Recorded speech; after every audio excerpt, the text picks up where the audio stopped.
mighty sword! Strike while the iron's hot. For Camelot! For Avalon! Let the heavens rage! I am Ragnarok!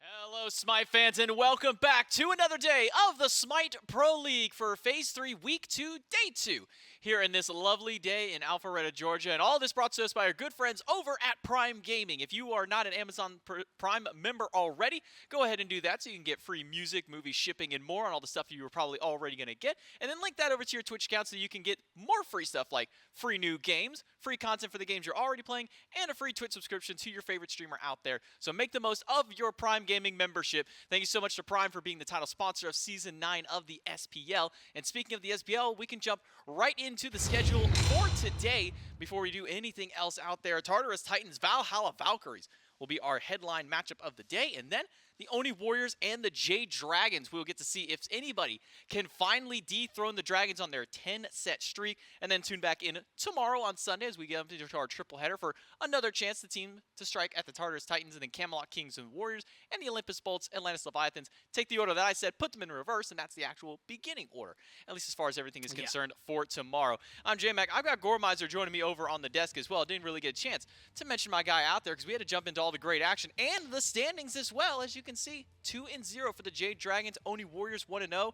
Gore, after today, one of these teams is walking away with a 1 in that loss column. And I'm keeping my eyes on that set, I think, more than anything, mainly because the Dragons are on a wild win streak, right? 10 in a row right now. Again, for those of you who are keeping track, for SPL teams and SPL history, the best that anyone's ever done has been 10 in a row. That was NRG way back when. There's an asterisk on that because they went 27-1. It was a tie set somewhere in the middle. So there's some wiggle room there where like you can still have your arguments about who's like the best team in SMITE. But like if they get this set and then tomorrow's set, and then if they win a couple more after that, they've set a record that is going to be what seems like impossibly high. I mean, we were on, what, like 6 seasons now, and it still hasn't been broken. But before we even get to the Dragons and the Warriors, we got the Titans and the Valhalla Valkyries. And talking about the Valkyries first, finding a win yesterday over the Olympus Bolts. Very impressive. Normally it takes them a couple of weeks to kind of get charged up, get ready, find that win. And the past has been against teams like the Leviathans, the Kings. But Gamma over there in the support role, really stepping up. To him and Kirmi yesterday,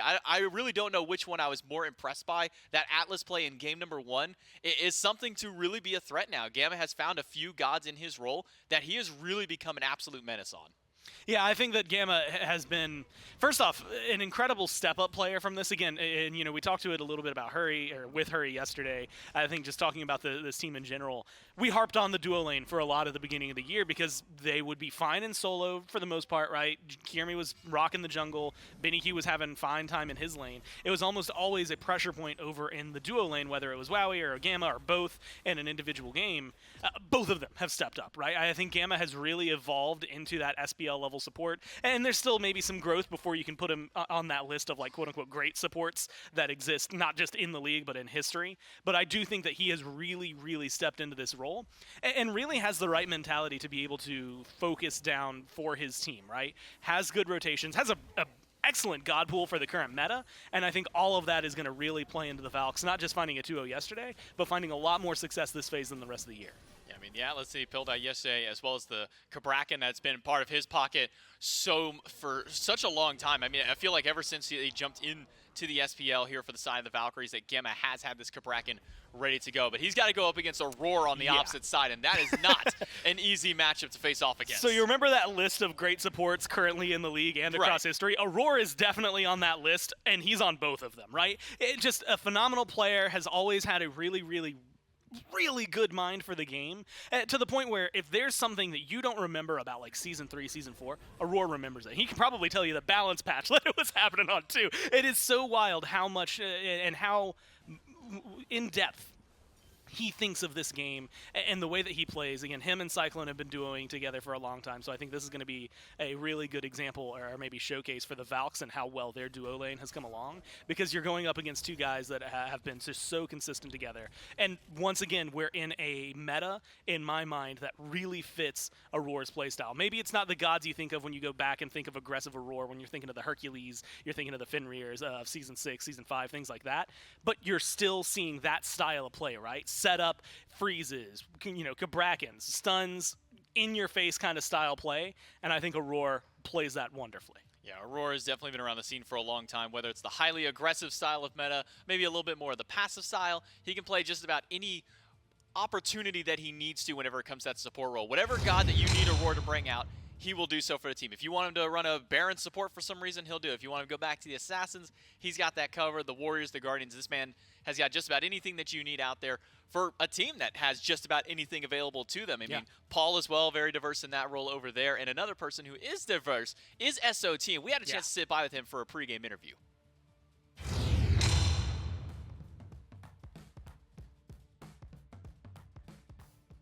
I think we definitely didn't have much direction. In the beginning of the year, we also played a very small amount of gods in the beginning of the year, and we didn't really have a solid foundation too much. I mean, we kind of did, but at least I felt like I didn't have too much of a bearing on what's good, what's not good. And then eventually, once the first Masters came around, then it's I knew exactly what was good, what was bad, and I think we knew that before pretty much every other team, and we got whole months of practice before every other team because we just kind of knew what was good. You always want to try and win every game you can, but I think the biggest thing is sort of refining our strategies and our picks. We kind of just want to establish the best way to win, and just sort of use SPL games more as practice for the tournaments and Worlds. Yeah, Valkyries now versus Phase 1. I think in Phase 1, they were obviously still kind of a new SPL team, so a bunch of 5 rookies pretty much. And they definitely weren't very good. But now I think they actually improved a lot, especially at the last Masters. We actually thought they were a really, really strong team, but going into it, before we even played the set, we actually respected them. And my set versus them was one of the hardest sets I played, just because I don't know, they just played very well. So yeah, they're definitely a good team now, and I think they'll do better going into Worlds.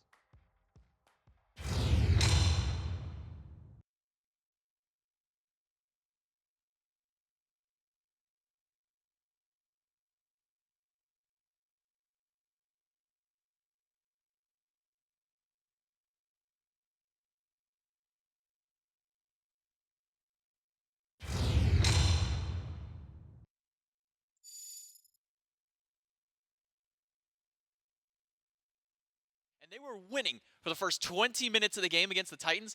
They lost one team fight after a Fire Giant, and it was game over at that point. Good news for them. That is not a Valkyries that definitely happened to them, and it was an unfortunate snare. Also just happened to the Bolts recently. The Titans' first win in this, the only win so far that they've got this phase, was 2 games where the other team was winning for 20 minutes. The first one, it was a little more complicated than just one team fight turns things around. Their second win against the Bolts was literally just a really, really great Susano ult into a really great set play, and then the Bolts were just dead, and you had so much time that you could just run it down mid. So I do think that there's something to be said about that maybe that's a Titans MO, but also I think the Valks have gotten a lot better, not just at controlling their early game, but transitioning that into the late game, and I think we got to see that a little bit yesterday.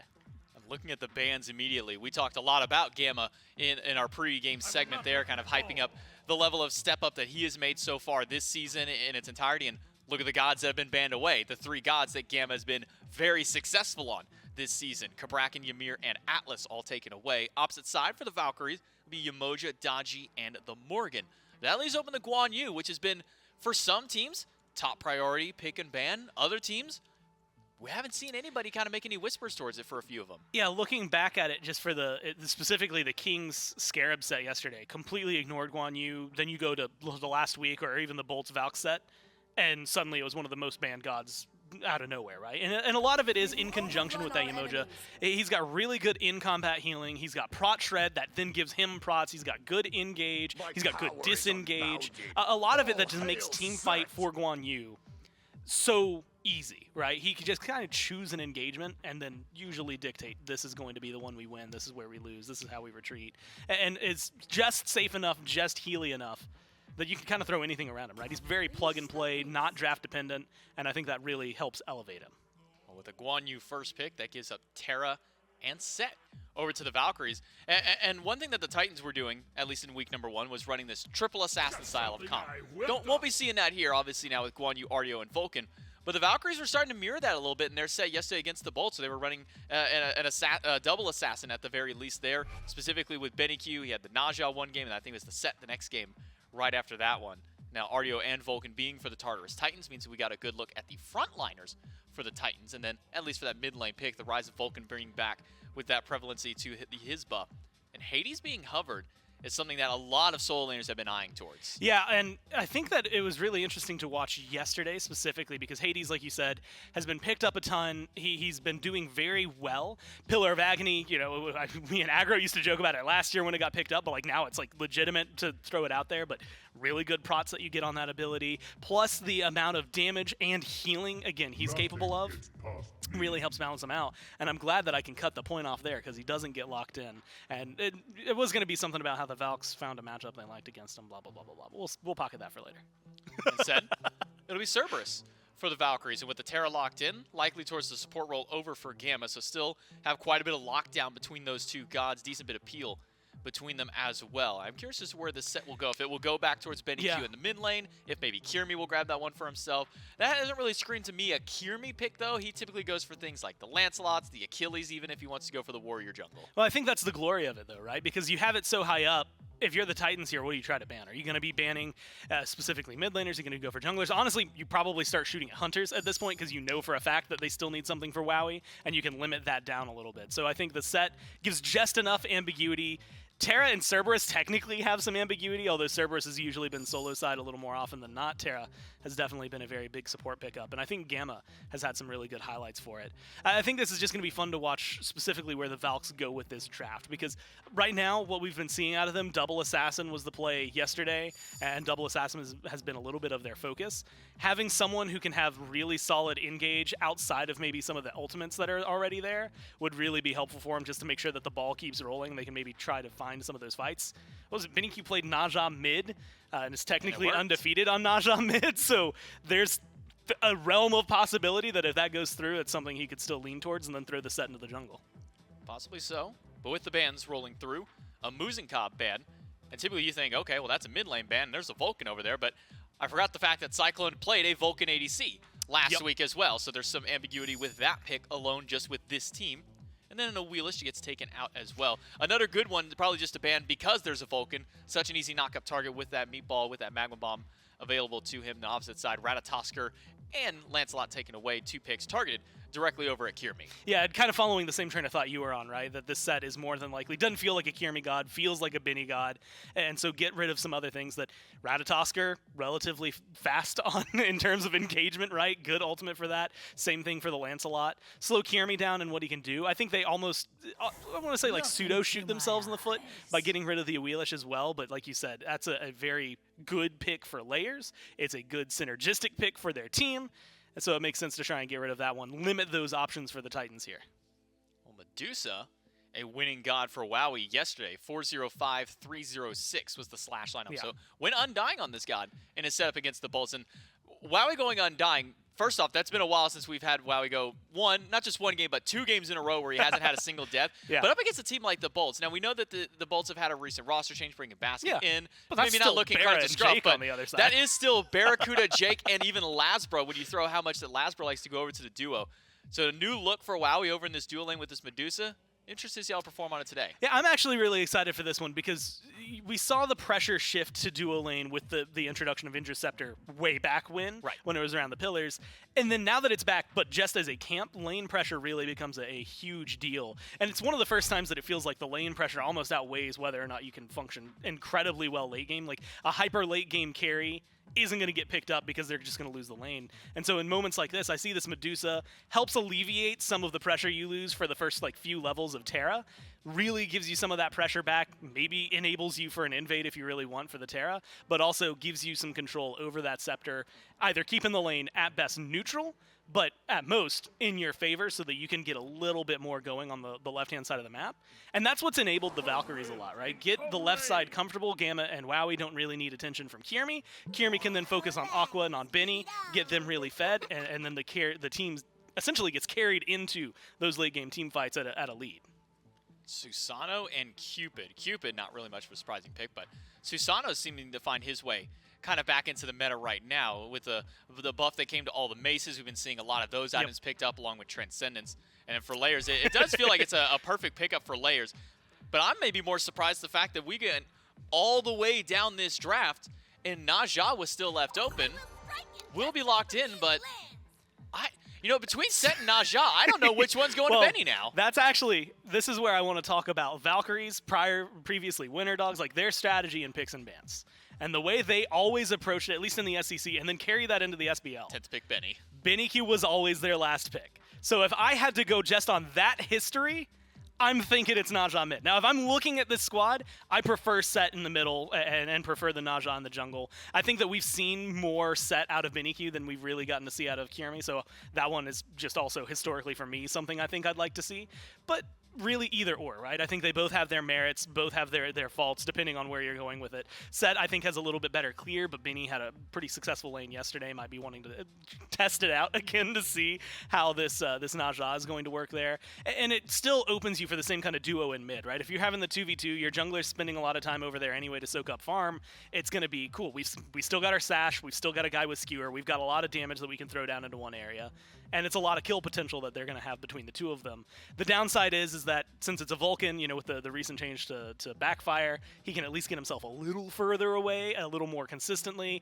Having the Magma Bomb helps peel for a little bit. And then Susano's Susano, right? He just spins around and gets out of there if he really needs to, or chases you down, worst case scenario. So there's a lot, I think, of kind of back and forth between these two. That's going to depend on how many sashes are connecting, what the cooldowns for the Titans look. It feels like there's like a lot of kill potential, but at the same time, none at all, because they all have their own safety mechanisms. And with a lot of that pressure kind of being put towards the duo lane, seeing a Susano rotate over to combat with, I think it's a Artio Cupid duo lane, most likely. Yeah. We've been seeing Artio kind of flex her way back over towards the duo because of how much pressure is out there. And now you're going up against a Terra Medusa, most likely there for the duo lane, and now kind of having either Set or Naja rotate over that way. I feel like if you're trying to get some early duo lane kills, that Naja is probably the better option to give over to Kirmi. Yeah, I think, like you said, for more help, right? Because otherwise, what do you have for your setup? You've got the Terra walls, which Cupid can dash out of. Artio probably isn't going to care too much, but can also bear form, dash out of, maybe even stun you for the giggles before she leaves.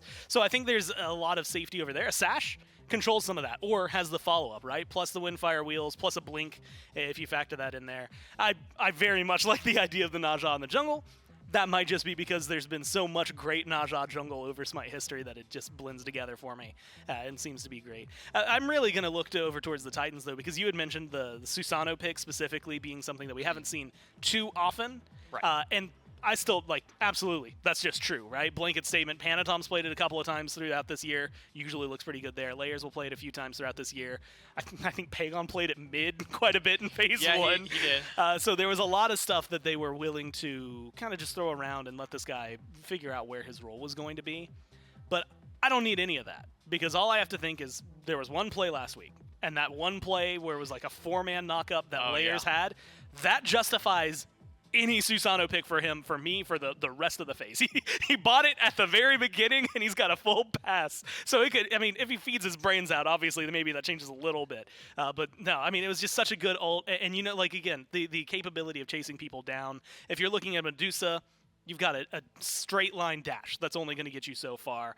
Susano's great at sticking to that. Terra, guess what? Straight line, but double dash. Still going to be easy to chase down. Set, Naja, Cerberus, all people he can stick to. A few that he's probably not going to want to. The Terra, the Cerberus late game, just a little too tanky for him to really deal with. But you get those knockups. Terra is going to have a way to deal with it that's going to be consistent. But otherwise, your Naja, your Set, and your Medusa all really susceptible to this pick. And I think that with Layers piloting it the way that we've seen in the past, I expect him to kind of stick to him like glue, and it's going to be a pain point for the Valkyries. Tartarus Titans coming off of a loss against the Leviathans prior, a 0-2 loss to Leviathans in the previous week. Valkyries coming off a 2-0 win, so they're the ones with the hot hands so far after finding their win up against the Olympus Bolts. The Valkyries want to try and continue that. This is the first time in Valkyries franchise history that they're out of the bottom 3 right now. I think they're sitting at 5th spot at this moment. So for the Valkyries and for the fans of the Valkyries, finding another win over against the Tartarus Titans, specifically finding that rematch, that kind of revenge match they had up against them from the phase prior, would definitely be a great boost to the confidence of the Valkyries players, the Valkyries fans at home, and probably even their coach as well, because, Shark's constantly back there doing the theory crafting. I always love seeing the tweets that he puts out after scrims of who was doing what in scrims, like Kirmi dying 14 times or something like that in a game. Always fun to be had with this Valks team. And it was actually fun because I got to talk to Gamma. I caught him in the hallway right before we came in here. And I asked him, okay, hey, like, what's going on? Like, what's your mindset for today? And he was just like, yeah, back-to-back 2-0s. And then he clarified, and he's like, and for us, like, we want to keep the streak going, not getting 2-0'd again, things like that. And I think that's just a fun mentality to have, right? This is a team that, like you said, came into it, struggled for a little while, beats the Leviathans in phase 1, and everybody's like, I'm sorry, that's the reigning world champs. You guys Right? just That's took like, down. who? Like, this is a big deal, and I don't know if you realize how big a deal it is. And then they come back, they have some success in phase 2, starts off once again really rough, but once they start finding their footing, and as Sot said in that interview that we watched before coming into this, they got like cautiously good. Like, teams were really worried about him to the point where even going into that week, Sot was saying they were a team that he knew they had to look out for, gives them trouble during the event, even though they don't end up winning that. I think that is just kind of a showcase of how much this team has improved to getting a 2-0 over the Bolts yesterday. I think that even if this doesn't go in their favor for the full set, the clawing up the standings and up the ranks that the Valkyries have done so far has been commendable, and I expect these to be way more competitive than people who haven't tuned in like 6 months would expect. And I think one thing, I didn't get a chance to mention it during the SCC, but when we have these SCC teams come up and they have to fight against the pros, their one goal, obviously they want to win, but they're willing to do anything that it takes to win. They will bring out the cheesiest strats that they can if they need to get that one win that they need. And sometimes you get a little bit of a lie to that with the Valkyries. They want to find the win. They got to get that proof. They beat the Camelot Kings in phase 2. That's a team that was on the rise. One of the only losses that they had in the entirety of that phase was to the Valkyries. And because sometimes this is a team that will just do whatever it takes. They'll pick whatever they think that they need in order to kind of cheese a little win out there. You might want to call it cheese, but to them, it's a legitimate strategy that they try and do. And that's why I love seeing teams like the Valkyries come up in these leagues. And that's also what makes me interested in this matchup, because we've been seeing the rise of healing, right? Cupid's got some sustain in there. Ardio's got sustain. Guan Yu's got sustain here for the Titans. A lot of healing that's going to be had in the middle of team fights and afterward to make sure they're patched up and can resurge with a vengeance if things don't go their way. And you still got the Terra on the one side, right? Going to provide a lot. The ultimate feels really good in that regard. But we're getting to see this rise. A lot of anti-heal for God specifically was buffed, right? For Cerberus, for Medusa, for Bacchus, for Sobek. Like, anyone that had it built into their kit had something added onto it. Usually it's been duration, but having that available to you now in the Cerberus and instead in the acid spray there for the Medusa, it gives you, I think, a lot more options to help deal with that. I actually like this draft from the Valkyries to help deal with that a little bit. It does admittedly kind of suck that they don't have a standard mage, right? They don't have someone for a Divine Ruin application, and so that takes away a little bit. You have to expect Brawlers probably coming out for Set and for the Najah. Both of them maybe not able to utilize it to the best of their abilities. Najah maybe more than Set, but at least gives them a little more anti-heal to work with. But it does lack a little bit in that magical damage department, and they were able to make up for that a little bit. Cerberus can still hit decently hard in the right circumstances, right? The spit and his stun can lock you down long enough. The ghastly breath as well if you get inside the full channel. But they're still tanks, right? The tanks are only going to do so much here. You pick up one sovereignty as the Ardio or as the Guan Yu, maybe both just for the hell of it, and all of a sudden, every team fight, you're not only covered, you're healing, you've got extra prots, and until they get a lot of penetration, and we're starting to look at percent pin later on in the game, the Valkyries are going to be kind of running into a brick wall. Now, I wouldn't be surprised, though, if Gamma ends up being one of the players to pick up a Divine Ruin. He did it yesterday on the Atlas. I think he did it yesterday in his second game as well, where he did pick up double flat pen, picked up a Divine Ruin, and I think it was a Spear of the Magus as well, so extra damage that comes in that regard, plus the anti-heal. So, some options available to those teams, some potential pickups there to really deal with it, but I think you hit the nail on the head saying that with the Cerberus, with the Medusa, they at least have a basic groundwork to try and deal with the healing that's come about for the Tartarus Titan. It actually feels weird. I think I really like that for Terra too. Like, maybe double pin is a little excessive, it's a teensy bit, but like getting the anti-heal out there, right? Because your heal is going to be a little bit of both. But in the middle of a team fight, what we often see will be ult for my team or ult against the other team, whichever one happens, whichever one's best. And then we'll have that pillar thrown out there. That pillar is either going to be thrown deep in the back for your team to heal up after a fight, or in the midst of it, it is right there in the middle of them, dash forward to get the root. All of a sudden, you've got ticking damage that's reapplying a Divine Ruin over and over again. I actually would not mind that. If you need someone to apply it, I think the Terra is in a good spot to be able to do so, and kind of slot that into the build that Gamma, like you said, has already been going without sacrificing too much on the other end, especially if you were talking about like Manticore Spike that gives some decent prots and MP5 early on, like keeps you alive long enough that you can kind of afford to forego one of those tank items early and maybe give yourself that benefit of fighting. And it's actually really curious seeing kind of the development of Manticore Spikes in week number 1 of SPL, and now moving in towards week 2. Week 1, just about anybody who could build it was building it. It was everywhere, man. But when we were watching some of the matchups yesterday, Gore, we weren't seeing it nearly as often. When I think of a Horus, I think of probably one of the best Manticore Spikes abusers in the games for the Warriors at the very least, especially when you throw him in support role. Didn't see it from Genetics at all. So, and when we were talking with Aurora just this past week, when he was sitting down, kind of doing this tier list with Trelly, talking about like what are some of the best supports that you can grab into ranked, and one of the things that Aurora was saying was anybody who is good at using spikes is probably pretty high up on the list right now, at least in the kind of that B, A tier, and then obviously when you get to the S tier, that's like you're gotta grab that, and he's saying that Ymir is kind of up in that category. That's why we're seeing it banned, at least away specifically from Gamma from earlier on. And I kind of want to dial back to that, is we had 4 support bans at the start of the game. Obviously, for the Valks, you don't want to give Yamoja over. Great at being able to use the Fabless hoops. You do not. But that's a lot of respect that the Titans are putting towards Gamma specifically. When we went into sets prior with the Valks, we're talking about banning Kirmi, banning Benny. So this development to now ban out Gamma instead really shows the growth of this team. Yeah, and I think shows where the focus has to be right now, right? Because you mentioned the supports. All 3 of those that you see are really, really good at using spikes. Even though they received a nerf, and it's such a small nerf, right? 4% to 3%, and I think 8% to 6% for the allies and items owners max HP. It's such a weird way to describe it, because the entire description it's just a whole paragraph. But it does create this conversation, because I think we'll still see some of that for the Valkyries. Maybe not as much, just because, you know, what, Cerberus, it's just the stun. Terra has a little bit on there as well, so maybe it's worthwhile. But Guan Yu, you mentioned the emoji going Fey Blessed. Guan Yu has been picking that up. It's going to be fun to watch the itemization this game. The good news is we will wait no longer. Game number 1 between the Tartarus Titans and the Valhalla Valkyries starts up right now, and we're going to throw it over to Hinduman and Trelly. Yeah, thanks so much, J-Mac and Gormizer. Jesus, they were stalling for a while there, weren't they? I'm glad we didn't have to do that. That's the main thing. Into game we go then. Titans up against Valkyries, and Valkyries, as the desk was saying, bouncing off the back of that Bolts win yesterday. A big boon for them. But this is more of a reality check today against the top 3 team in the Titans, Trelly. Yeah, I definitely think that this same sort of strategy seems to be what the Valhalla Valkyries are going for. Look for an immobile mage in mid, and then try to snowball off that with Benny Q on Najah. This time around, it's Paul on the Vulcan. Last time it was Ven on Poseidon. I think the Vulcan's going to be a little bit different to try and match up into, but I honestly think just because the turret and the ring bounce has such a unique mechanic, Benny Q might have went for that just to say, I'm going to try and bully this Vulcan as much as possible in the early. But the funny thing is, Titans left that Najah up knowing they saw it yesterday up against the Bolts. And so I guess they're not too concerned about it in that sense. I will say when we look at drafts though, Trelly, my biggest concern for Valkyries here is they W key really hard as a squad and leave Wowie on an island.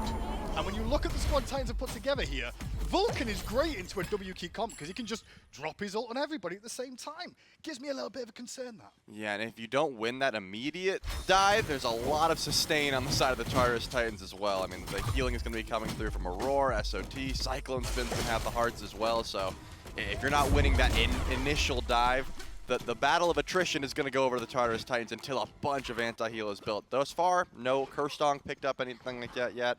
Just going to be the passive from Cerberus and Aquarius, and he's over in solo lane right now. Yeah. He's not going to be coming to this side of the map anytime soon, so not going to be able to use that anti-heal for, I'd say, up until about 12 minutes when Gold Fury starts getting pulled. Well, we talked about the dual lane a little bit on the desk there, about how the battle in the early game will go, but in the solo lane right now, it's Kermi and Aquarius being forced out thanks to Layers and SOT. SOT getting a little low at the moment. Won't obviously stay just yet, just be using the potions. But on the left-hand side of the map, you can see Cupid and Artio just getting a little ahead earlier on. But there's a kill in the solo, and I did not expect to see that there, as we saw Kermi go back in and end up taking too much poke down against the level 2 of SOT and Layers.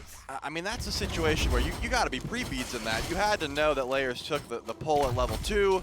You get pulled back in, there's just so much damage. I think Kermi a little overconfident in the ability to survive there, probably just because Aquarius was doing a ton of damage in that slot. And now Benny Q also pulled back in. The backfire, you're going to connect, not enough damage, but very weak is that Najah. Your lane clear in the early, not going to rival that of a Vulcan. So I think Benny Q probably sitting underneath that tower for at least until level 5. Yeah, probably no sustain in that kit just yet for Najah either. At level 3, you're probably going for the extra point and ring toss just to get that extra poke off. But back to the dual lane we go momentarily. And as you can see, it's Artio and the Cupid with lane pressure early on. This was really worked out well from Artio, but hold that thought, mid lane. Paul gets aggressed on by the sash, but he returns fire heavily. There's not going to be enough damage off the backfire even if it connected for the kill.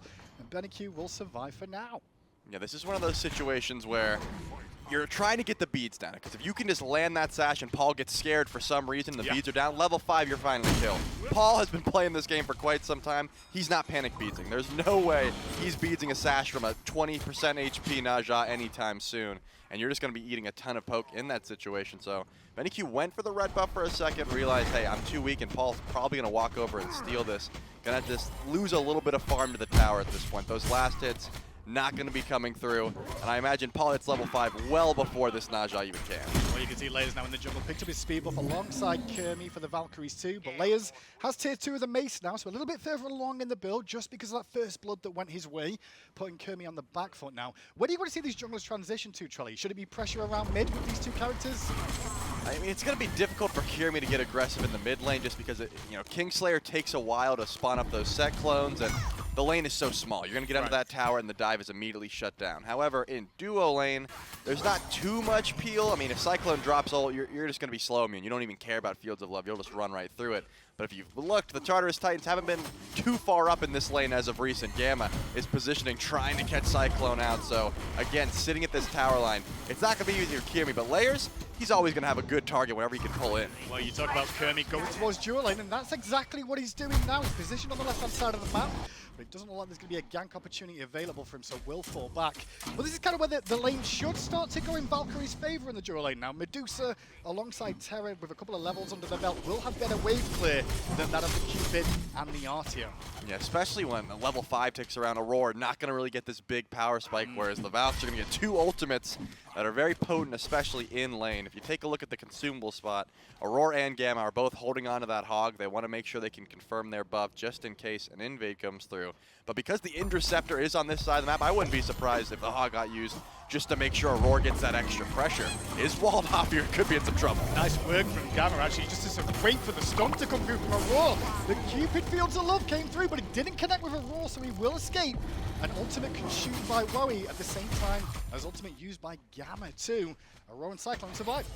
And with the amount of sustain that both of these supports are bringing, I don't imagine any blood is going to be shed in that lane until the junglers make their way over, right? We saw Kermi go to the left, sort of looked and said, they're at tower, aren't they? Yep, okay, I'm going to back off then. I'm going to look for farm elsewhere. I don't want to waste too much time. Even with the ultimates being down, you can see both junglers, right side of the map, hovering around solo lane. Once one of these tanks use a movement ability or their CC immunity goes down, they've got teleport. There's no real survivability relic in that sense, so I can see why both of them, Layers especially, want to sit around the right side of the map. One misused dash and Aquarius could be in some trouble. Both supports now out of the dual lane and heading to the right side of the map is Aurora to look at this greater Scorpion.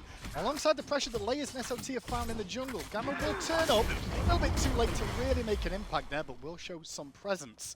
As it comes to experience gains at the moment, there's a slight lead in mid for Paul over that of BennyQ. Some of that comes from, I guess, Kermi having to take a bit of farm off mid after his early death. Yeah, just you sometimes have to lean on your laners a bit when you fall for first blood like that. You don't want to be getting too far behind. Susanoo's one of those characters that if Kermi gets caught at a buff with his Sandstorm down, you're getting 100 to 0'd by the Susanoo every single time. The Typhoon just brings so much CC, and it's one of those situations where you're going to have to stake some farm in the early, and then late game, don't worry, I'll carry you. That's the promise. It's not always made, but that's the idea. That's the idea. Yeah, once I get some extra farm online, I'll send you some ganks. I call it the jungle tax. It's got to come through every once in a while, and I think Kermi is going to be just fine for it.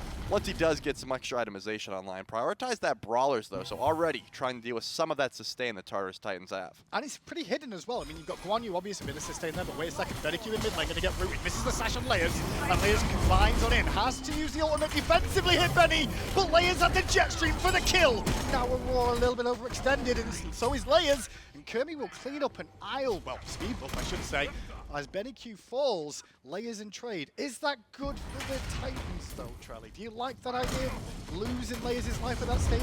I mean, it's a good idea to get BennyQ down and get Paul ahead, but unfortunately, Kermi puts down Layers and then invades the jungle at the same time. If you take a look, the gold lead, of course, is going to be in the Tartarus Titans' favor at the moment, but if Kermi can use that itemization and just continue to bully some of this jungle away while Layers is dead, for example, this blue buff, if Kermi could grab this before Layers comes back in, it's always what can you get after the kill. At the moment, I'd say it's pretty even, but this blue buff would be huge for the Valks. Yeah, a little bit extra farm, hit him to level 8. Now Kermi's got a level lead over Layers, who had the better start of the game and had a bit of an experience lead in that jungle too.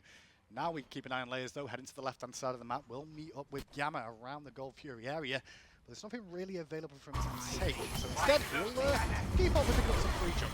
Oh, I've used the beads there, got Early caught beads. out, and Great rooted back in. Layers, what are you doing? Beautiful combo, though, from the Valkyries there. Gamma just didn't pull the trigger on the root. And then because of that, the beads were consumed, and then it gave an easy pickup for Worry to pick up a kill. And the assist with the CC2. Great little play from the Valkyries then. Still looking good after their win yesterday. I gotta say, you know, I got to interview Gamma yesterday, and I believe he called the Olympus Bolts the Olympus retirement home.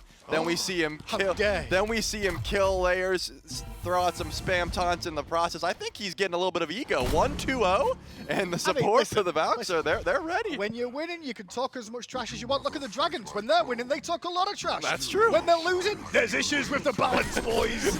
Or the state of the game. We'll see if Gamma continues this in this series, though. He's approaching 10 minutes in now, and it's relatively even between the two. Titans do have a slight lead in gold, but it's anyone's game so far. Yeah, I would say so. Until these level 10 comes through and the Pyromancer starts getting looked at and we actually see grouping up for these neutral objectives, that's when you can really see the game start to sway. The Tartarus Titans have been able to pull ahead just farm-wise throughout the map. You can start to see just a little bit better clear. That's going to happen when you have a mage like Vulcan into an assassin like Najah, for example. You're just clearing the wave a bit faster. Even with the turret placement, you can get your buff a lot faster as well. That sort of thing is going to start to add up, and I think that's why we're seeing the lead. But Kirmi did pull ahead a little bit because Layers died and then went back to base, went to get the Scepter, and then died once again. When you're off the map for that long, you're bound to lose some farm in the process. Definitely not an issue, though, for Layers to be a little bit behind. He's more of a facilitator in this jungle role. Sure, can he 1v1 anyone? I mean, Fishman will not have you tell you that. However, it could happen as Aurora in mid lane gets aggressive again. But he's more of a facilitator, looking for Paul or maybe Cyclone Spin to be the real carry of the game. Whereas Kirmi, you do want him to be ahead, and he's looking for a fight with Layers now. Layers did not enjoy that trade whatsoever, down to half health. Yeah, that's one of those fights that I don't think Layers ever wants to take. The 1v1, actually, the ult onto Paul will get the beats, but now the Earthshaker goes down, and it's off mark. Yeah, off the mark, and now the collapse is in as Kirmi looks towards Paul as well. Paul needs one more hit, and it will connect from Kirmi, but can Layers SOT and Aurora turn this around? Well, the bad news is Wowy's on the scene, so it makes it a little bit trickier to look for a turnaround kill. Valkyries up another kill. This is feeling good. Yeah, SOT made that late rotation over, but there was no more fight to be had. It looks like, wait, Layers? Wow. Lazy backing, man? This is like the third time Layers has died. I mean, the first one where he dove a little far for Benny Q kill, I'll give him a pass for that one. He just got a little over-aggressive and got caught out in the jungle. Dying for the Indra Scepter and then lazy backing in the jungle. I mean, fool me once. That's the third time. You gotta watch your back, Layers. One more time, and I think you're in trouble. And good old Doug showing us there on the graphs that we're about to an even game again as the gold is now caught up from the Valkyries. No Pyromancer or Gold Fury looked at just yet, so I expect the fight around that could be quite interesting as the game goes on. I think Aurora's done a pretty good job so far on the R2. I feel like he's been pressuring consistently around mid and the right-hand side of the map where he can. Bad news is they've just not really had the follow-up. I think more than anything, Paul missing that ultimate there.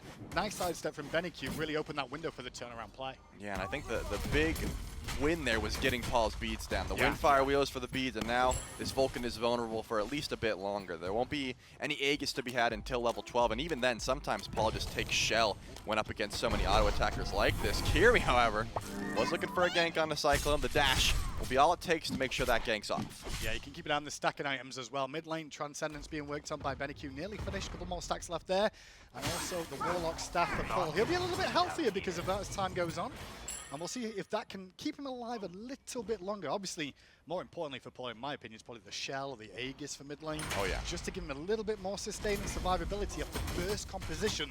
The W key, so to speak, the Valkyries can pull the trigger of. Yeah, they definitely want to try and get aggressive onto Paul in the next 50 seconds. That's when those beats are going to be back up. But so far, oh, actually, Benny-Q is going to use that time. Sash off the mark, and I think that's all the aggression that we'll see from the Valks. But the return kill could be there. But there, Benny-Q has his ultimate to buy a second or two. It's not going to be enough to survive. Will the backup follow up? It will. Benny-Q falls, but so does Leo's with Kirmi's collapse. Aurora around the back up against 3. Now with SOT riding his horsey. As Aurora looks towards Kirmi in the jungle, he might not find the kill here. Aurora will not have the damage alone, and SOT zoned away by Gavin Aquarius.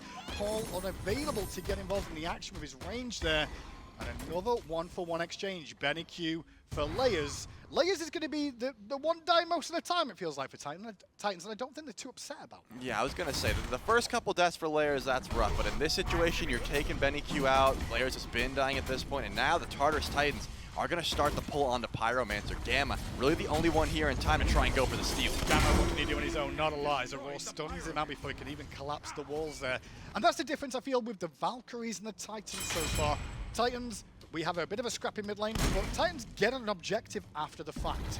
So that is a big win for them, whereas Valkyries, I feel they've done well so far. They've just not found anything else. Yeah, they've been able to find those picks here and there, but still, the Gold Fury is where I want to see the real scrapping begin. Oh, yeah. The Pyromancer is going to be a nice win. It's going to get Does some extra anyone really gold. care about it, Charlie? Yeah, I mean, it's just, you Why? get zoom in, you get to zoom out of base. That's pretty much it. A little extra gold. Neat, but when are you going back to base? Yeah, that's what I'm saying. At You this don't point, go back to base. I'm worried about the Gold Fury. That's what I'm saying. I want to see the brawl on this side of the map. The ADCs, they've been rotating to some of these fights in mid, but they don't do much. I mean, I imagine pretty low on the damage chart just because they've been farming consistently. They're going to show up eventually. Yeah, look at that. Cyclone's at the very bottom. Wowie, just a little bit higher at that point. So once they actually do rotate over to these fights, and actually the Valhalla Valkyries will get those oracles, the vision on that Gold Fury can be extremely important.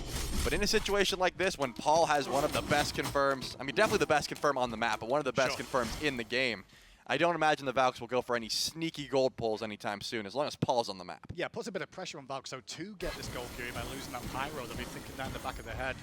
Meanwhile, though, I will mention you talked about rotations from the dual lane. I will say, Wowie's pulled the trigger a little bit earlier so far than that of Cyclone, but some of that will be wave clear related, you know? That acid spray, just being able to clear the wave more effectively, and then move on and rotate around the map if required. As the group of mid happens, Gamma now heading towards his left-hand side one more time.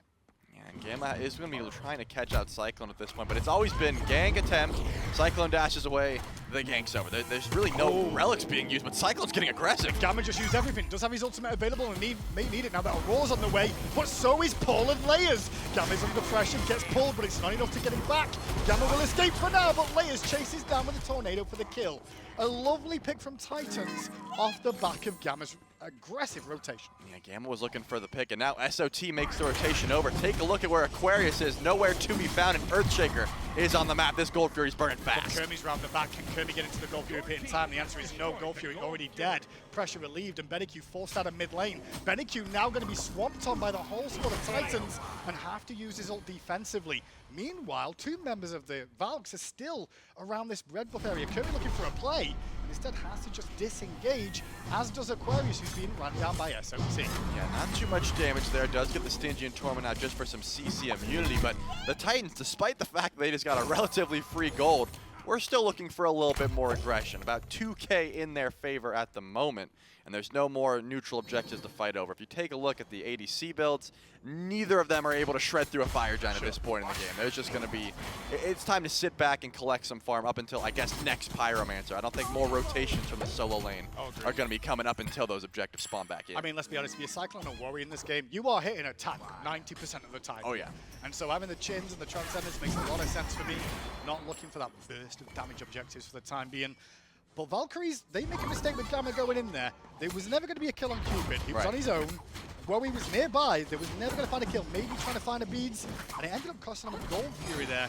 And now more pressure across the map. SOT starting to beat down on Kermie in the jungle. Of course, Kermie defensively to leap over the wall. Did cost SOT his ultimate, but let's be honest, it's Guan Yu. So that'll be up in about 20 seconds. Yeah, as long as those heals are being spammed, it's not going to cost them too much. And I think this is just the fake aggression of when there's no objective up, you start to look around, maybe a greater Scorpion invade here or there, but there's no real chance of a fight breaking out anytime soon. The relics aren't quite up yet for the Valhalla Valkyries either. I mean, Gamma just got caught out, used the beads, and still ended up falling, so I don't imagine Gamma wants to really facilitate any of these fights just yet either. There's so much CC to be had, but Layers, what a surprise that Layers was sitting there. Maybe just seeing if BennyQ would step up to try and clear that wave, but the vision around the right side of the map is what I want to focus on. Pyromancer will be spawning in here shortly. The Titans want to make sure they're on that, pretty much on respawn, so that's why there's already a sentry ward around there, and probably towards those mid camps will keep that vision up, just making sure that objective can be pulled the second it spawns back in.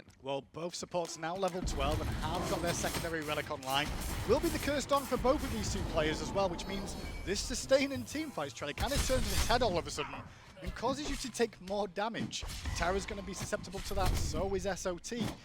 Actually, quite a lot of these players have some sort of sustain in their kit that can be effective. Yeah, that's certainly going to start to add up. And one thing I didn't even notice is that SOT has been making much more rotations over. That means Aquarius is sitting at a nice and healthy level 17 on this side of the map. That Cerberus really could start to make some massive rotations towards this next spawn of these objectives. But Kirmi getting aggressive on Cyclone. I saw the dash in, but have they not learned their lesson yet? This Cupid stays at tower line. He's not dying. Yeah, funny enough, we talk about Relic situation. We can see both Paul and Cyclone going for the shell here this game.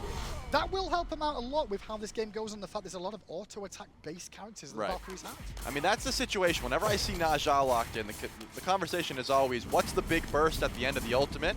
When you look at the comp that the Valks have put together, a skewer from Kirmi, I mean, you got Petrify, maybe Aquarius is there. You're not seeing the big mage ultimate at the end of the ult, so I think that's why the Tartarus Titans are like, we'll just get shells. We don't need Aegis. There's not this big burst we have to worry about. And so that's going to play into their comp. And now, the Valhalla Valkyries are actually the ones grouped around this Pyromancer, and Aurora just went back to base. If the Valks caught that out, they might try and pull this. They don't have their ADC for a bit, though. Wowie just now making his way over. There you can see Cyclone still on the left-hand side of the map now as the Pyromancer is pulled. SOT watching on, though, will try and cause some sort of problem, but Valkyries get the objective, and Paul's ultimate just a little bit too late to the party there. Small victory for the Valkyries, who group up earlier.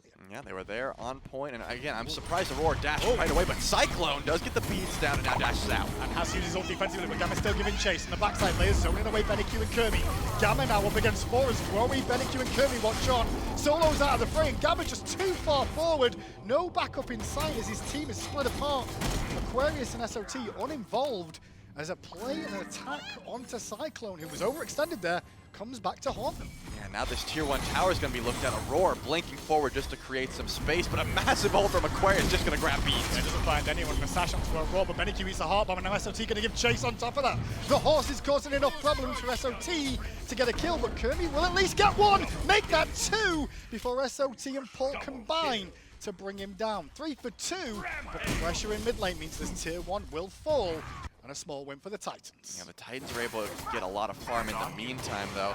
I mean, that all starts from Cyclone certainly being out of position. BennyQ blinks in, gets the beads, tries to take him up, immediately gets beads out. That's the net win. But after the dash, Gamma gets a little bit over-aggressive, even used the beads to try and get a dash out through the Field of Love there, and just overextends 4v1 at that point. Gamma's the first pick of the fight, and then it got a little bit worse for Ware. Kirmi was able to pick up 2 at the end, but still a net win for the Titans. But once again, the Valks, the first ones towards these objectives. I love this call, though, because a lot of the relics were used in that engagement from the Titans as well as the Valks.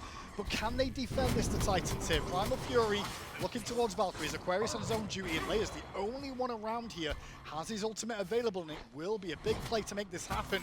Paul now may end up coming from the mid lane, but the Primal Fury's going to fall down unless Leia's can stop it. That's just so and easy. And he will just take it away as Valkyries do all the donkey work for him. I mean, that's usually when I see a steal like that, I always say, why didn't you just kill him? But that was one of those plays where it's like the Valks had to pull right then, or else the rest of the Titans would make it. You got to go for the 50-50, and unfortunately, Aquarius just did not have the damage to keep that Typhoon from coming out. They did not have the burst to match that. We were talking about objective secure a little bit earlier on, and like you said, Valkyries don't have a ton of it in the composition. Best thing is what, Wowie's ultimate, I'd guess, or multiple skewers from Kirmi. Yeah, I mean, if Kirmi's ulting to get the sand clones out, then yeah, maybe that's doing more. But I would say you're using Petrify more often than not. I think the worst thing about that, though, for the Valks is that the demoralization of that head drop of like, oh, he took it away. Well, that kind of sucks. All right.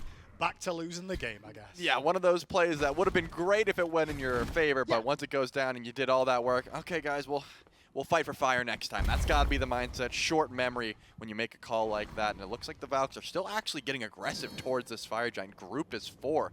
Wowie is actually making his way over as well, so this could be a 5v5 to see if anyone steps up a little bit too far. It's a good point you make, though, about the Fire Giant. I mean, if you're going to lose a Gold Fury or Fire, I'd rather lose a Gold or a Primal Fury in this case. Problem being, though, is that, well, you've now kind of got to tell here that Titans will take these objectives quite easily up against you, so you have to pick your poison correctly of when to engage. Left-hand side, Cyclone did take the tier 1 tower, but that's allowed a bit of pressure for Valkyries to take a free tier 1 tower in the mid lane uncontested there. Not sure why Titans chose to give that away, in my opinion. I think it was a bit unnecessary because it's kind of evened up this middle lane quite a bit now. Yeah, I think the call was Cyclone was really close to level 20. Hit that mark, upgrade your starter, immediately go to That's a good fire, shout, yeah. and now you've got this level 20 Oh, yeah. Cupid that has the Interceptor ready to start shredding, and might as well look for a fight. Anyone steps up and try and steal, you got the Earthshaker available, and now you've got a fed ADC who's ready to shred through these tanks. Confidence now building for the Titans after that Primal Fury, and the damage is pretty solid now. Fire Giant down to half health, Gamma trying to run on the back. Fields of Love drop down by Cyclone there. Titans get the FG, but what about the fight afterwards? Well, Layers is on the run, so is Cyclone Spin. Aquarius and Kermie combine to pick up Cyclone Spin as Kermie on this set gets a double kill. Layers falls, Aquarius out of the fray. The sash will not do enough to slow a Roar down, but Paul is surrounded. Oh, off the mark! Benny misses the blink and his ultimate, and Gamma's low on health. The collapse on Gamma as Kermie comes back into the fray. The cripple field causing some problems as Roar gets the kill on him. Paul's still looping around the jungle and surviving, and with the sustain of Aurora and Solo or Troll, Paul should survive. Worry and Bedeque still on the hunt for potential kills on Paul, it feels like. But This is taking a ridiculous. long old time, and the sustain from Paul is just too much to handle. The ring toss is called problems, but Bedeque is slowly going to get whittled down.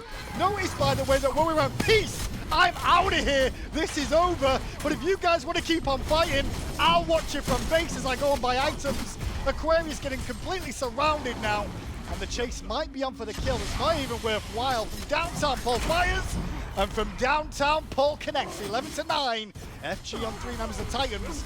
What a cluster. I mean, the juke shoes on Paul throughout that fight, as well as the sustain, was absurd. But what a great pull. I mean, the Tartarus Titans felt extremely confident. Yeah. They get Cyclone extremely low after the Fire Giant, and then Kirmi just pops off. The Kingslayer was just wrecking through the backline. It really looked for a second like the Valks were about to wipe Fire Giant off of all the Titans. And then Paul said, I'm just going to run around in circles. SOT backs, teleports back in full HP. Probably 2 horses off in that fight because of how much CDR was just flowing. Those heals did not stop. And unfortunate for the Valks, that gold lead is not looking too clean anymore. Definitely a combination of the sustain from Titans there. With the FG, remember, that gives a bit more sustain too. But not only that, it was also the mobility Vulcan gets from his passive. Oh, yeah. People kind of sleep on that until they're like, why is this guy moving at 1,000,000 miles an hour away from I'm Mercury right now? What's going on? I can tell that that was what made Wowie back. When Yeah. he saw Paul like on the Dude. 6th backfire, he's like, we are not killing and you guys are going to die. I'm out. In my opinion, I'm fine with that call from Worry to back. Oh, but yeah, I feel for the sure. other guy should have dipped out just the same. Taking a 2-on-3 in that scenario with just tanks ain't going to pay off for you. Now, the Titans get to assault the tier 2. In the jungle, Aurora immediately gets hit, but he's got that Spirit Robe, just keep himself topped off. I should say Magi's Cloak.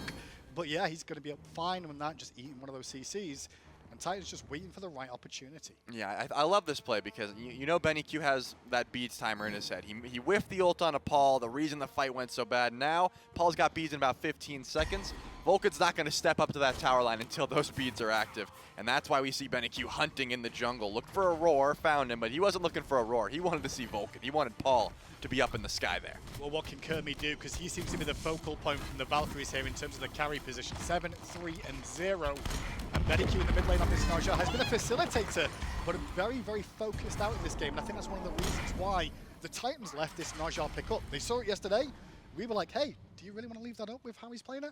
They're not too scared of how this has gone so far. Yeah, with the draft that the Titans had, I don't think they were too worried. And again, the Valkyries did not get enough first. Gold Fury going to be up and immediately taken. There's a lot of tier 2s and still a tier 1 for the Tartarus Titans to claim to boost that gold lead a little bit. And I think that's what the Valks realized as well.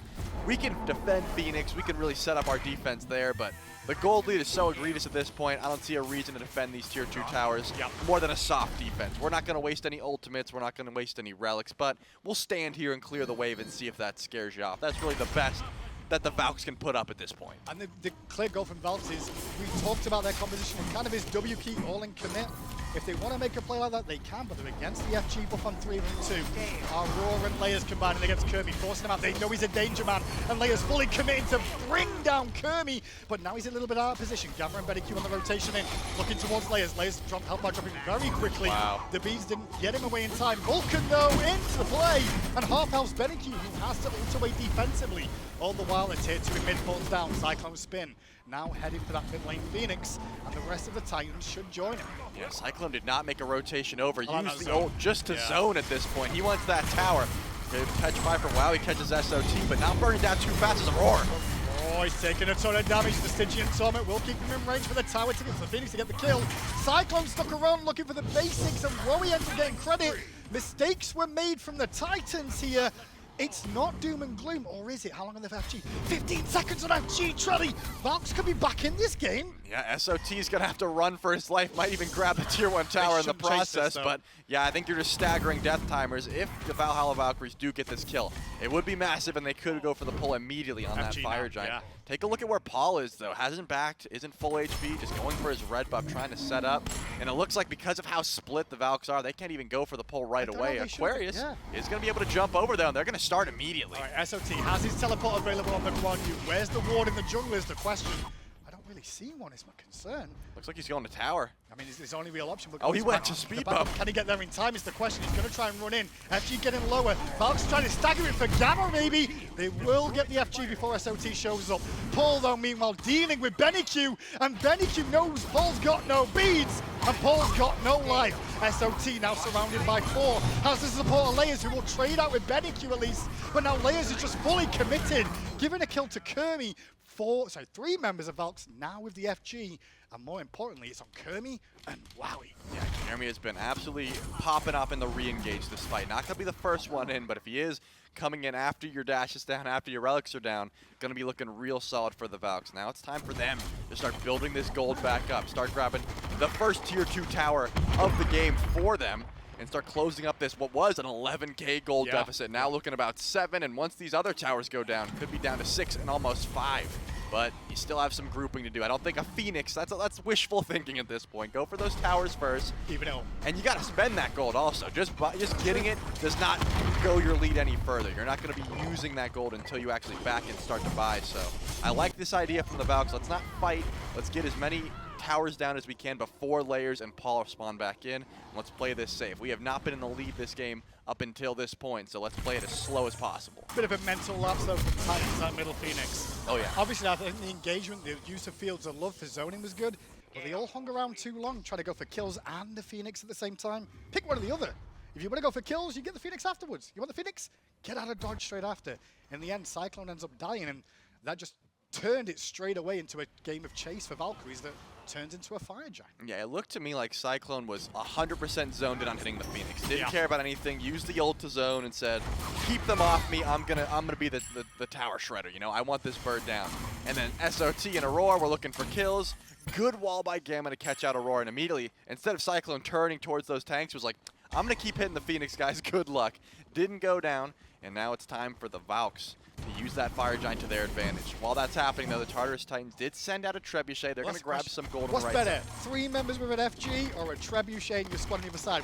Can we just do a full base race? I'm kind of down for this. I'm also kind of down for this. It's actually a full grouping of 5 now that Paul's here, but it looks like immediately chickening the out? That's backs the are question. channeled. Yeah. All right, so we know the Valks would win then. They're scared. Yeah. So Titans have to fall back, scared of the situation, but what can Valkyries now do? 4 members grouped on the left, BennyQ heading from the mid lane wave pressure pulling, and Layers will have to go over and deal with that.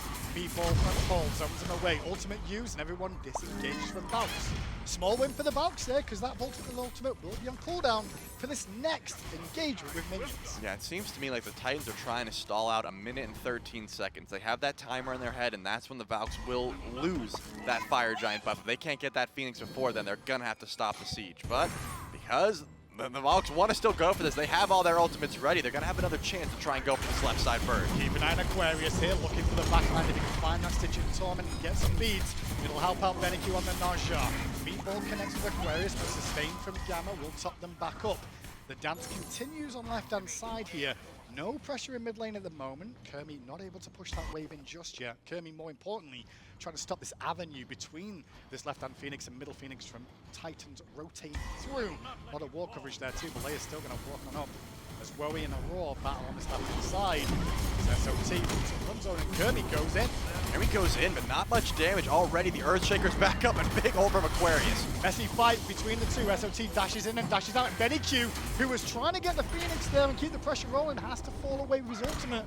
And Valkyries lose their FG buff there, but they did even the map up. They'll get the Fury on the escape, which means we should be relatively close to an even state of the game again, with no towers being available for anybody.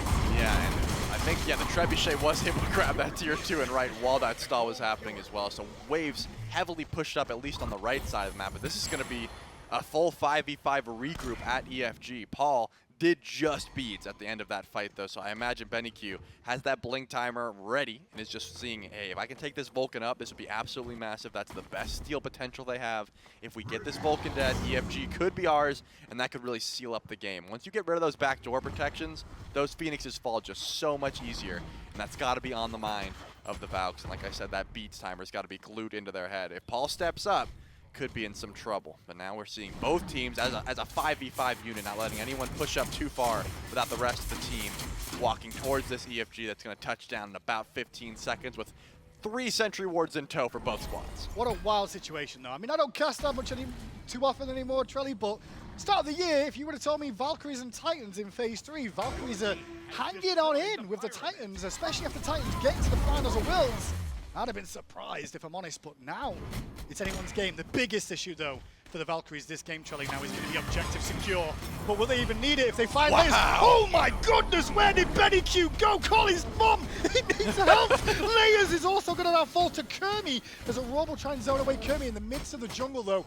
Gamma battling with Paul. Worry trying to wrap on in. The focus is on Paul from Valks, but he dances around the area and leaves SOT to get one-on-one with Worry. And Paul just walks back in with a backfire to clean up the kill. Valkyrie's tunnel vision on Paul in the jungle, and it costs them 2 lives. And Kermi has been ran down by Aurora, and it's continuing to happen. And Aurora will get a solo kill. I'm going to class it as one. If he finds it here, that's slow from Skewer. May just keep him alive longer. Meanwhile, Titans pressure in mid lane with 3. This should be a Phoenix at least. I don't think they want just a Phoenix. It looks like 4v2. Kermi doesn't have Kingslayer. Aquarius doesn't have much. Just a bit of CC onto either one of them could be a kill and could be the game being over. They've got a lot of DPS and Paul's ult's coming back. Magi's Cloak is on for Kermi, so it will give him a bit of CC immunity here. Has no other relics, and Aurora on zone duty already. Into the throne room go the Titans, though. And a crazy fight in the jungle that started with Layers and Kermi. Both ended up having a trade-off. In the middle of the map, though, Titans should be able to end this one out. BennyQ and Aquarius doing what they can, but the writing is already on the wall, and Titans will take game 1 after a very strange fight in the jungle. I mean, that was just a 1v1 between Layers and BennyQ. Benny didn't even get the ultimate off. Probably thought he was going to live through that Typhoon there. Just a great play by Layers. Trade out your life, sure, but that was the only thing that kept Paul in the back lane. That was a lot of damage, though, that Layers ult. Oh, yeah. That was absolutely chunky. Insane. I think I probably would have thought I would have lived, too. I wouldn't ult it, because in your head, right, you're like, all right, Paul's got no beads. If I get that Vulcan in the air, we win this fight, we get EFG, we win the game. And Layers knew that as well. He's like, hey, don't worry, Paul. I'll take care of him for you. I'll die. You got the damage to go kill the Titan. Honestly, looking back at the game, though, Valkyries, for me, played pretty well. I think composition-wise, no objective secure hurt them. And then 1 or 2 of these potential pick opportunities came back to haunt them in the long run. Yeah, it seemed like the play was, we're all going to go in, and Kermi's going to sit around the back for a bit, clean up plenty, get ton of gold, and unfortunately, Kermi just couldn't be the only one dive in the back line with all that damage. Aquarius was doing his best, and Aurora was sort of zoning there as well, but it just wasn't enough DPS off the back of the Naja ult. Probably a little bit unfair for a lot of people coming in who may be thinking Titans should easily 2-0 this. Valkyries battled there. Can they battle in game 2? We'll find out after this short break. Water. Earth. Fire. Momo?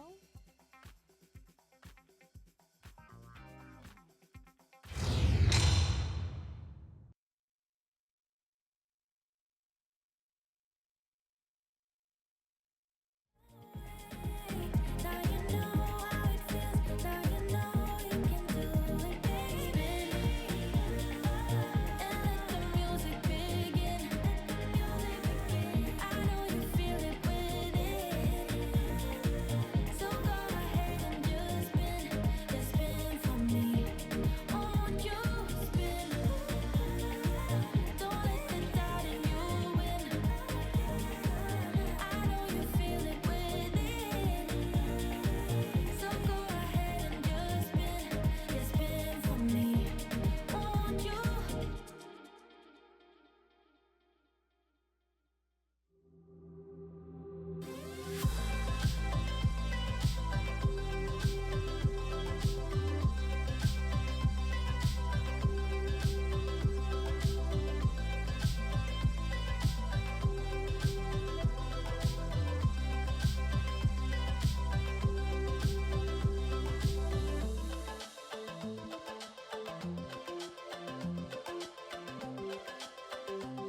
to the SMITE Pro League. Game number 1, a long-winded back-and-forth battle, ends up going over to the Tartarus Titans. And if you like the Tartarus Titans or the Valhalla Valkyries or any of the teams in our SMITE Pro League, then you should head over to shop.smiteproleague.com. Thanks to our good friends over at Skulls, providing brand new jerseys for our professional players and for you at home. Or you can go to shop.hi-rezstudios.com/SPL. Either of those two links work. Thank you so much to Skulls for providing the jerseys for our players and for the fans at home for Season 9 of the SMITE Pro League. So this game started out really close, Gro. I mean, this was a back-and-forth startup at the very beginning of it. Gold was maybe 1,000, 1,500 at best, separating them all the way up until about that 15-minute mark. And then we start seeing the Valkyries kind of go back to old-school Valkyrie, where they're running at kills. They're just trying to continue to force these fights that they can't necessarily really win out on. And they kind of funnel in one after another, the conveyor belt style. Tartarus Titans then also kind of do the same at the very end of the game. Lose a Fire Giant to the Valkyries because of it, but Titans' defense is enough to hold out. Yeah, and it's really interesting to watch again because they had such a stellar start, and like you said, both teams, I think even for a majority of this, but you've got to look towards the junglers, you've got to look towards layers, right? Being able to come in, have some really, really adept ults, but really good first blood, kind of help shut down. And I want to say control Kirmi. I don't know if I can fully commit to that sentence though, because Kirmi did still have a really good game, regardless of like the first blood and a few more kills as the game went on. We even heard a roar afterward between the game, kind of saying like, "Man, I missed like a couple of things, but if I hadn't, Kirmi dies like at least 2 more times that game, like guaranteed for them." But you get a steal for the Fury.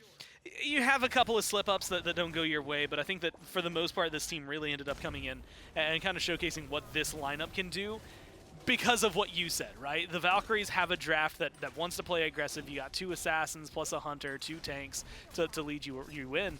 You want to fight. You want to keep going. Unfortunately, I think there was just enough peel on the side of the Titans and a lot of damage on the side of the Titans that made it way more difficult to try and continue a strategy like that. And a lot of it was seen not just in a moment like that, but I think even the fight prior to that, like around the tier 2 on right, where the Valkyries come in and it looks like it can be good, and then one by one, they just die, right? And so I think there were a lot of moments where like you said, the issue was kind of blanket statement, just you ran in too much. You maybe needed to pull the reins a little bit. But they had a draft that wanted to be aggressive, wanted to fight. And so I want to see how they can adapt to that, right? Maybe it's going to be a draft change for them. I think we had talked about it a little bit. The Naja in mid, I think BennyQ looked decent on it yesterday. I don't think it was necessarily awful here, but when it goes 2 and 7, you kind of have to wonder, like, okay, Kirmi definitely knocked the set out of the park, but is the Naja the assassin that you want in mid? If you want the Naja, do you want to throw that over to Kirmi, see what they can do with that, and maybe put BennyQ on something else? I think there's definitely some places to kind of play with the cogs and see what keeps things turning. Yeah, for sure. Kirmi ending, I believe, it was a 9-5 game for him, so an impressive performance, at least out of the jungler for the Valkyries to hold that one up. SOT goes undying this game, which is definitely not where you want the Guan Yu to be. No, that's exactly where I want him, because that's my fantasy solo laner. Well, not if you're the Valkyries, or if you are going against somebody who has SOT and their fantasy points out there. It was funny, we were actually discussing fantasy coming through, because we were talking about Aurora dropping 2 of the kills. It's like, man, I'm glad he didn't get the kills, because Kirmi's my fantasy jungler. But then I went, wait, I'm pretty sure Aurora's also my fantasy support, and kills are worth more than the deaths are to offset that. So I'm a little upset he didn't get those ones now, but it would have been a matter if he actually got the kill himself or not in that regard. But game number 2 now, Titans versus the Valkyries. We talked about, the drafts weren't really an issue for either of these teams. Maybe changing up the assassins between there, but mostly it just came down to the play on field. The Valkyries running at the enemy team a little too much, trying to take all these fights against the Tartarus Titans, staying a little bit too long. I mean, there was at one point, it was actually calling the cast where I think it was like, man, wow, we just left. Said, you guys have fun. And unfortunately, for you, the viewers at home, we are going to have to leave you guys for just a few minutes. We got a small little issue. We're going to take care of that, and we'll come back with the broadcast right in a moment.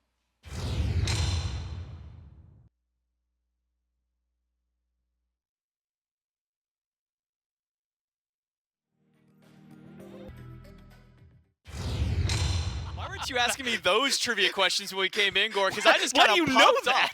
Because I know that Thanatos' ultimate ends at 40 and it scales down by 4. That's how I picked that. By the way, welcome back to the SMITE Pro League. And by the way, if you were there for the earlier trivia segment, Discordia was the answer to the mage that it has the highest win percent with more than 10 games this season in the SMITE Pro League. No, I do not. 79. 79%. Okay, there we go. 79%. 14 Anyways. games this year, 3.9 KDA. Has gone 11-3. That's pretty good. It's J-Mac, it's Goremizer joining me here. Sorry for the delays that we've been having. We're having some audio issues going with the players, making sure that we can get everything set up for those guys to get into the game, to be able to play that one and have at least the best chance they could. So we're going to jump right now into the picks and bans for game number 2 between the Tartarus Titans and the Valhalla Valkyries. It's been a while since we got to come back and kind of analyze things, but we did a little bit of the pregame segment for them earlier on. If you guys were here for almost an hour ago, that one ended up being there. But now we are here. And the first ban's taken away. Titans are still sticking with their guns and making sure to ban away some of the picks from Gamma. Kabrakan and Atlas, his 2 most notable picks as of recent. On the opposite side, Yamoja Daji for the Valhalla Valkyries. I would imagine for the Titans, probably Ymir if they want to keep up the same pace that they did in Game 1. Yeah, I think that this is going to be, I almost forgot the pace of Game 1. It was a lot of hold W for the Valkyries, wasn't it? Really was. I'm curious as to where they're going to go with their draft. Because they had the Naja, they had the set. It's going to be, I want to say maybe questionable whether or not they go back to something like that. And not necessarily because I think the composition in and of itself is not a good idea, as much as it is that I don't know that those two combined the way they would have liked them to. Will be Guan Yu for the Titans. Once again, a first pick for them. It'll be Cerberus and Set for the Valkyries. So 2 of the same picks that they had in their top 3, just in a slightly different order. Cerberus was the 3rd pick for the Valks, whereas this time it will be the Set still remaining in that spot. RDO over for the Titans. And I'm going to be honest, it's been a while since we saw the games. I'm trying to remember what the 3rd pick for the Titans was in that one. Wow, Vulcan. And it will repeat the same. So the Tartarus Titans are just doing the salty run back. I'm gonna get you into the vibe here. There's a spreadsheet open on there. It's one of the pinned tabs. It's my spreadsheet that has the picks and bans for Game 1 open. Just so you know. And so you know, so far, I found it. 3/5 of both sides are the exact same. So far. Well, the Naja was also picked last game, so it is technically 6 for 6 as far as picks are concerned. Just in a slightly different order, at least for the Valkyries, same 3 for the Titans. Some different looks, though, this time around because the Artemis and now the Cupid has been banned away by the Tartarus Titans, so we will be seeing at least a little bit of different there. Medusa was the pick for the Valkyries to make sure they can grab their Terra as well, so the Valkyries can do a full run back of their own should they be given the opportunity to do so. But with some Hunter bans, we may see that one slotted away as Wheelish is the final ban for the Valks. And I like these. Wheelish has actually been kind of interesting because you talk to some people and it's like, you know, I mean, outside of just the Vulcan, it's not like there's like crazy knockups, right? It's not a knockup meta that's going to be heavy. Really good against like things like the Hades, who notably is not picked or banned last time around, or this one either. But I also think that Wheelish just does a lot of damage, right? I think Wheelish has always been like in that level of good enough in the right hands, and it's just the right hands don't always pick her up. But, you know, you look at it, we just saw the dragon sitting there in the break room, so like Scream comes to my mind, but Layers comes to my mind, Sam comes to my mind, a few players that when they play this Wheelish just look really good on it, whether it's been meta or not. And so it's one of those that I think that because of what we've been seeing over the last few days, just feels like a really good hit. Well, 4 for 4 now for the Valkyries. Terra would be the final one that they would need to make it a full run back for the Valks. The Titans, again, with the Cupid being banned, will have to see something new out of Cyclone Spins. Susano was the call for the Titans in this position last time. Layers had an objective steal and a pretty nice ult to kind of round out the end of game number 1. And we've been seeing a little bit more Susano. We've been seeing the power that he has, especially with the way that kind of the builds have progressed through the jungle the last couple of weeks with some of the buffs that have come through for some of those jungle items. Would it be surprising to you if we saw the Susano come back out once more? No, but it's so weird because on its own, I don't know that it was doing... Well, that's not true. It stole a Gold Fury, and it looked really good throughout that game. Never mind. I'm going to say, yeah, I think we need to see it again. Like, might as well, right? Just run it back. I convinced myself in about 2 seconds that it needs to be here. That plus the play from last week, I just think it's something that Layers has been looking really good on. And again, it sticks so well to a lot of the gods that the Valkyries have drafted up. And if you're running it back the way the Valkyries have so far, 4 of the exact same gods, like, the Titans were mostly in control of that game. Unless they drastically change their playstyle, the Titans still have all the benefits. Look, you've got a Vulcan ult for secure around objectives. You've got an RDO and a Guan Yu for healing in your front line, plus a lot of setup that comes alongside those two. Then you get whatever you want as your Hunter, because like you said, they have to change back away from that Cupid. If they go with this Ho-Yi hover that they have right now, you've got something that's really big on team fight. So what is the last thing you really need? Someone who can stick to the other team. And so you get the Susano, and I really like that. Brand new look in the SPL, a debut for Ishtar. Now, we got to see her during the Atlantis Leviathans Invitational. Those are a little bit more for fun kind of matchups. We saw her a lot during that Invitational, but haven't seen her yet in the SPL. So the debut for the newest Hunter, going to be piloted by Cyclone Spin. I believe Cyclone was the one who was He's the one playing who's her playing the her. most during that invitational. But how do you kind of feel about Ishtar? I mean, it's been a lot of back and forth discussion about this god as far as, is she really worth it? Is she able to kind of compete with some of the top line hunters? Do you think that maybe she kind of stands that chance for them? It's so weird because she is in that weird, that I don't know what zone to even call it, right? Because we haven't actually gotten to see it in the SPL. But when you look at it, in theory, you've got decent clear, right? So far, you're going up against Medusa. I think those two, I would lean maybe a little closer to the Medusa, but I think it comes out as a toss. The Ardio definitely gives an edge over to the dual lane.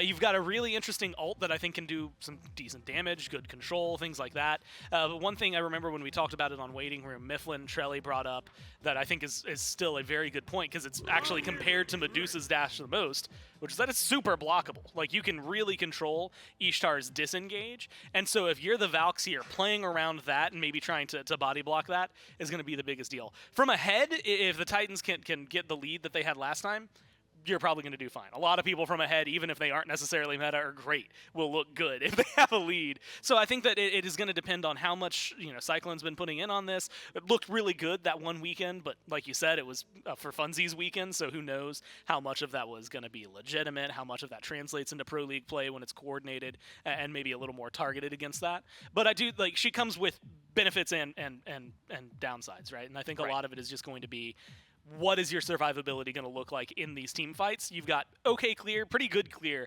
at the beginning. Maybe not as great as like if you just had straight up a Sylvanas, but you've got similar autos. So you have that going for you. Again, good damage, but blockable, disengage, easily controlled whenever that's not around. So Cyclone might have to play carefully. Yeah, I think some of the words that I've been hearing around from some of the other hunters, watching in some of their streams, like Barracuda, I remember when she was out and available for ranked, I was watching a lot of his matchups to kind of see. And I've been seeing kind of a back and forth on the builds, whether you go crit, you destroy objectives around crit. You go for that shotgun style blast, that first ability, you melt objectives. You go for the power pen style, you melt tanks if you're in the face of them. But it's a lot of back and forth on this god, so I'm curious to see how her performance will be for the first round and her first chance now in the SPL, and what maybe then a better hunter player to get it than Cyclone's been on that end, going up against the Medusa. Like you said, a lot of similarities between her and Medusa, at least with the dash, having some decent clear as well for their matchups there. But considering we have pretty much an 80% run back of all of these gods, do you imagine that changing this Bacchus out from the Terra changes up the dynamic of the Valkyries team fight? I actually think it changes a little, more than a little bit, right? Because it takes away some of the healing that Terra brings, but you've got big knockup, you've got a stun now available. I still think Intoxicate is a fantastic ultimate. Again, the damage that it can do in the high end, not just against gods, but against objectives, things like that. Like, is it going to out-secure a Vulcan? God, no. Not by any means, but it's still going to be helpful for them. I think he brings a lot of control to the table, though. And recently, I believe his Belch got buffed as well to deal more damage to minions and stuff like that. So theoretically, in wave and in lane, he'll have a little bit more to do than, hey, please knock the other guy up and give me some control. Well, the good news is we can see how the Bacchus, how the Ishtar, and how these two teams will perform. Game number 2 between the Tartarus Titans and the Valhalla Valkyries kicks off right now. Again, apologies for the delays, but yes, it looks like we're going to see, well, I guess for the most part, pretty much a run back of Game 1 with a couple of variations, Charlie. Yeah, it looked extremely similar. I will say that it looks like the Valks prioritizing a little bit more of that anti-heal, trying to stop a lot of the sustain.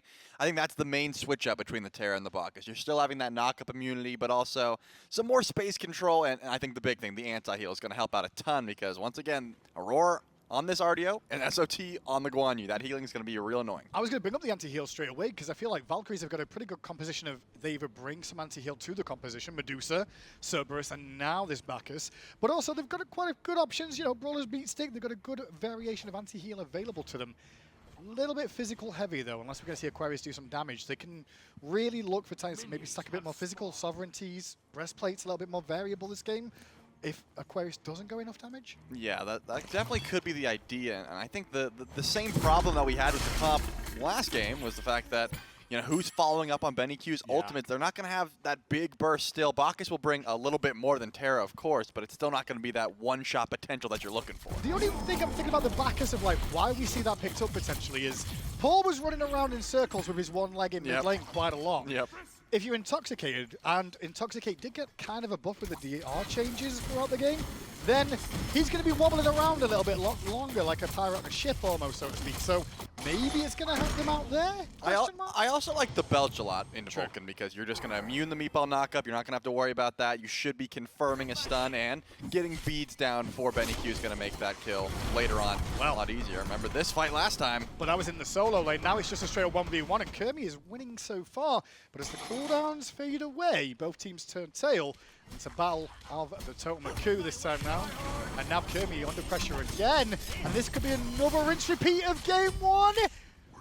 I mean, all right, cool. I said it last time.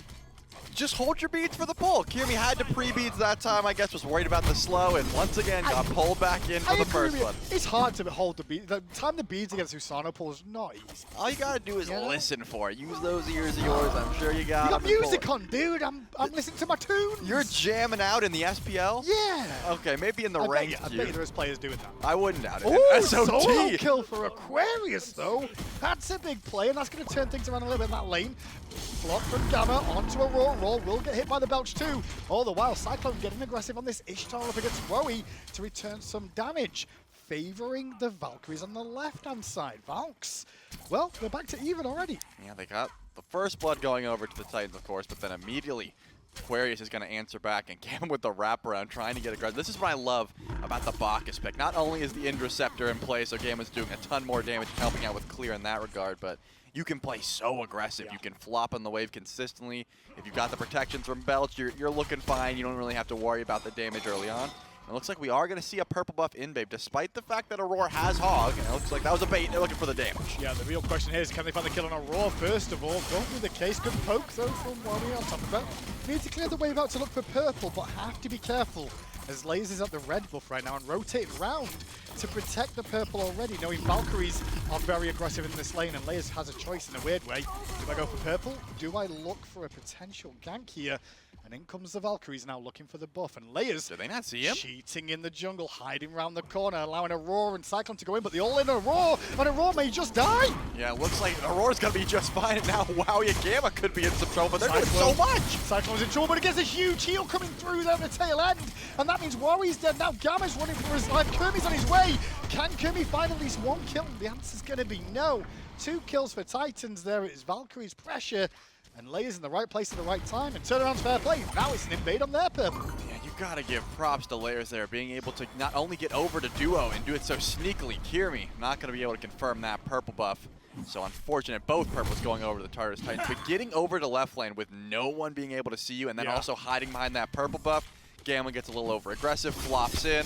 That sets up a beautiful double kill, and unfortunately, Kirmi just could not match that pressure. We did see in mid lane, though, Benny Q ticked over to level 5, immediately launched off that Windfire wheels, and picked up Paul's beads. I said it last game, when those beads are down, Paul has to play so far back in fear of just getting sent up and immediately deleted. Doesn't have any survivability relic. That Vulcan's going to be under tower for a bit. Yeah, just keep an eye on when that Najar ultimate's available again, because one thing, Kermie brings a lot of damage, not a ton of CC though, and I don't think we're going to necessarily see Aquarius or Bacchus just yet rotate around to this mid lane and try and capitalize on the lack of beads, but Najar ult versus the beads is going to be the question as that goes on. 3-1 though for Titans now, as Layers will be getting close towards that level 5 already. Only a 1k gold lead between the two at this stage. And honestly, it doesn't feel too bad if you're a Valks fan, because they had pressure, they just got punished because Layers was on the right rotation path. Yeah, I think that there definitely wasn't an overwhelming fight on that side of the map. It was just, you know, jungle diff for a bit. He was there first, Kirmi didn't match that pressure, and now the access to the ultimate is what Kirmi's going to be lacking because of that. Layers got the kill, 2 assists on his belt. He's got Typhoon locked and loaded, and the flop on a Paul. This could be some trouble. I just said, really, we don't see Bacchus rotate here, only level 4, but he gets some good pressure off. Bad news is, they've committed heavy, and Layers is now going in looking at Benny Q. Benny Q has his ultimate available here, and may need it. Meatball does connect, and he will win fire wheels away. Aurora could be on the chase, but won't be in range. And now Gamma forced to flop away. Benny Q falls back, still has his beads, and Paul's okay. Yeah, Paul just wanted to clear the wave at that point, but Layers used the Typhoon already. Doesn't have the mana, but no more abilities to try and chase that one down. Aurora just going to be doing a little bit of extra peel, but Kirmi used that Kingslayer. I don't think there's going to be any more aggression towards Layers because he's on back camps at this point. Yeah, I saw her run the extended break we had there, and I was talking to him like, so RTO, yeah, you just press W, kid. He goes, yeah, dude, I love playing RTO. Like, it's so nice to have her back in the meta again where I can play her. And funny enough, I think the pros were kind of talking about it on social media, but it's your core going, yeah, you know what, RTO's good. I'm going to play her in support, and now the rest of the other supports are following suit. Yeah, I think the main concern for playing a pick like RTO in support is, or I guess the main draw, right? You get to proc the Manticore spikes with your CC, but then you also have abilities to use it once again, because it's all well and good if you hit it with a Geb knockup, but then you have no ability to proc that Manticore spike. Well, RTO's got plenty of abilities, so you're able to just use the stun. Roll your face on the keyboard, don't you? Yeah, just click all of your abilities. I think that's why the blinks here to Aurora with the Interceptor can probably 1v1 Wowie at any point for the early game. That's just how much damage this RTO is able to output. So that's why I think that Medusa's going to be sitting back whenever pressure is on the Tartarus Titan side. And with the goalie they have, probably going to be in their favor for a bit. Feeling a bit of pressure from the support, so like it feels like a bit of a support meta of being able to be aggressive at the moment. You know, the likes of Bacchus backing them out, RTO too, and even the Tarek, you know, very, very aggressive gods. Aurora mid lane getting aggressive on Benny-Q. Benny-Q uses a great sash there to avoid the ultimate out of Paul, but can't find the Windfire wheels. Instead gets clapped on by Aurora and Layers knockup is good, but it's not enough for a kill. Benny-Q will survive. Pressure for the Titans in the mid lane here. Yeah, Aurora still does have access to the blink. I thought maybe was trying to go for that kill onto Benny-Q, but more so focused on going for Kirmi in the back. Gonna get a little bit of CC down, but not gonna bear him the beats just yet. Soul Laner's here too. SOT made it all the way over to see, is there any fight happening? And it doesn't look like that's gonna be the case. If Paul's ult connects, maybe that fight goes differently, but that sash is going to get you out of trouble 9 times out of 10. Aquarius now trying to defend his blue buff. Has Kirmi in support, but they're both just watching SOT walk up to this here and trying to defend against the invade. And it's going to be SOT just walking away with it. Did get soloed a little bit earlier on, but he's the one with pressure on this right-hand side now. Yeah, he's going to be able to steal that blue buff. Looks like Totem also going over to the Titans. And Layers is holding SOT's blue form as well, so plenty of farm going over to the right side of the map and at least going over towards the Tartarus Titans. And Cyclone, you don't need that red buff. I hate when the ADC comes over to take mid buff XP. You've got plenty of wave over there. You got your own buff. You have your own camps. Let Paul solo his red. Oh, you're another mid laner, aren't you? Yeah, I am, and I can see. I get sick of casting with you mid laners that always whinge about sharing XP. I mean, you were just talking about how good supports are. You're a support man. Give the support the XP then, you know? I mean, no, it's the Hunter. Yeah, that's what I'm saying. It's Cyclone. Yeah, well, we'll see what Ishtar can do with that. I do want to kind of turn the conversation to Ishtar because for me, she's kind of a 50-50. She's very much like she could go ability-based, but she could also go auto-attack-based. How do you feel? I think that the Transcendence, all the auto-attack you need. Jolt gets caught there. And we're also going to fight the junglers. Kirby takes down Layers, but meanwhile, Cyclone and Wowie going at it! And Cyclone will fall, but take away Wowie's life first of all. And Aurora on this amazing REO pick of his is going to cause enough problems. No cooldowns yet, though. Gamma will get a blink off as Aurora could not get in range on time, and Kirby will steal away some jungle after getting that kill on Layers somewhere. Yeah, didn't see where that happened. That was a beautiful flop. Kirmi found the old 1v1 in the jungle, I'm assuming, because I was too focused on catching Cyclone's dash. That was massive. But then, Wowie unfortunately dashes in. One thing you never want to do on an Ishtar is close gap when her ult is still out. If you get hit by all of those swords, you're almost guaranteed to die at that point. It just does so much damage. So I do like the way that Cyclone is itemized here for the Ishtar. Has actually maxed the first ability. I've been seeing a little bit of half and half. Do you max the Jolt? Do you max your one for the autos? Looks time this time around just extra clear. The AoE autos really are just so easy to clear that wave if that's what you're wanting to go for. These sort of lob autos, we'll call them, where they just do tons of AoE damage and get some extra points in there. It's going to make it clear a lot better. You are missing a bit of damage on the Jolt, but it looks like Cyclone doesn't really need it because he's hitting those ults. And the main thing is you are really looking for that AoE sort of shot consistently on the wave just to clear it out quicker. Right.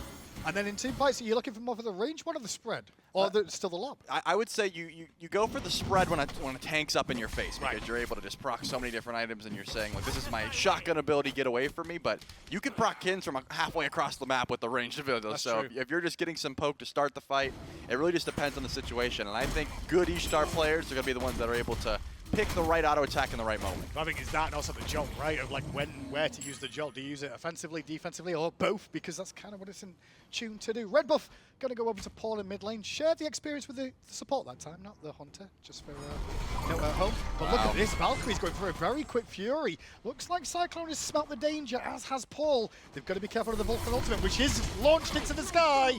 And they do a very good reset there, but a nice play from Cyclone to avoid the ultimate. Benny Q still dies to to the ring toss though. And now Leia's chasing on towards Benecube from the mid lane. Pulled back in as Leia's pre-beats to avoid the sash damage. But he's taking a ton from where he's just firing shots in the back of his head. Aurora now has to continue the chase on Benecube, who will escape.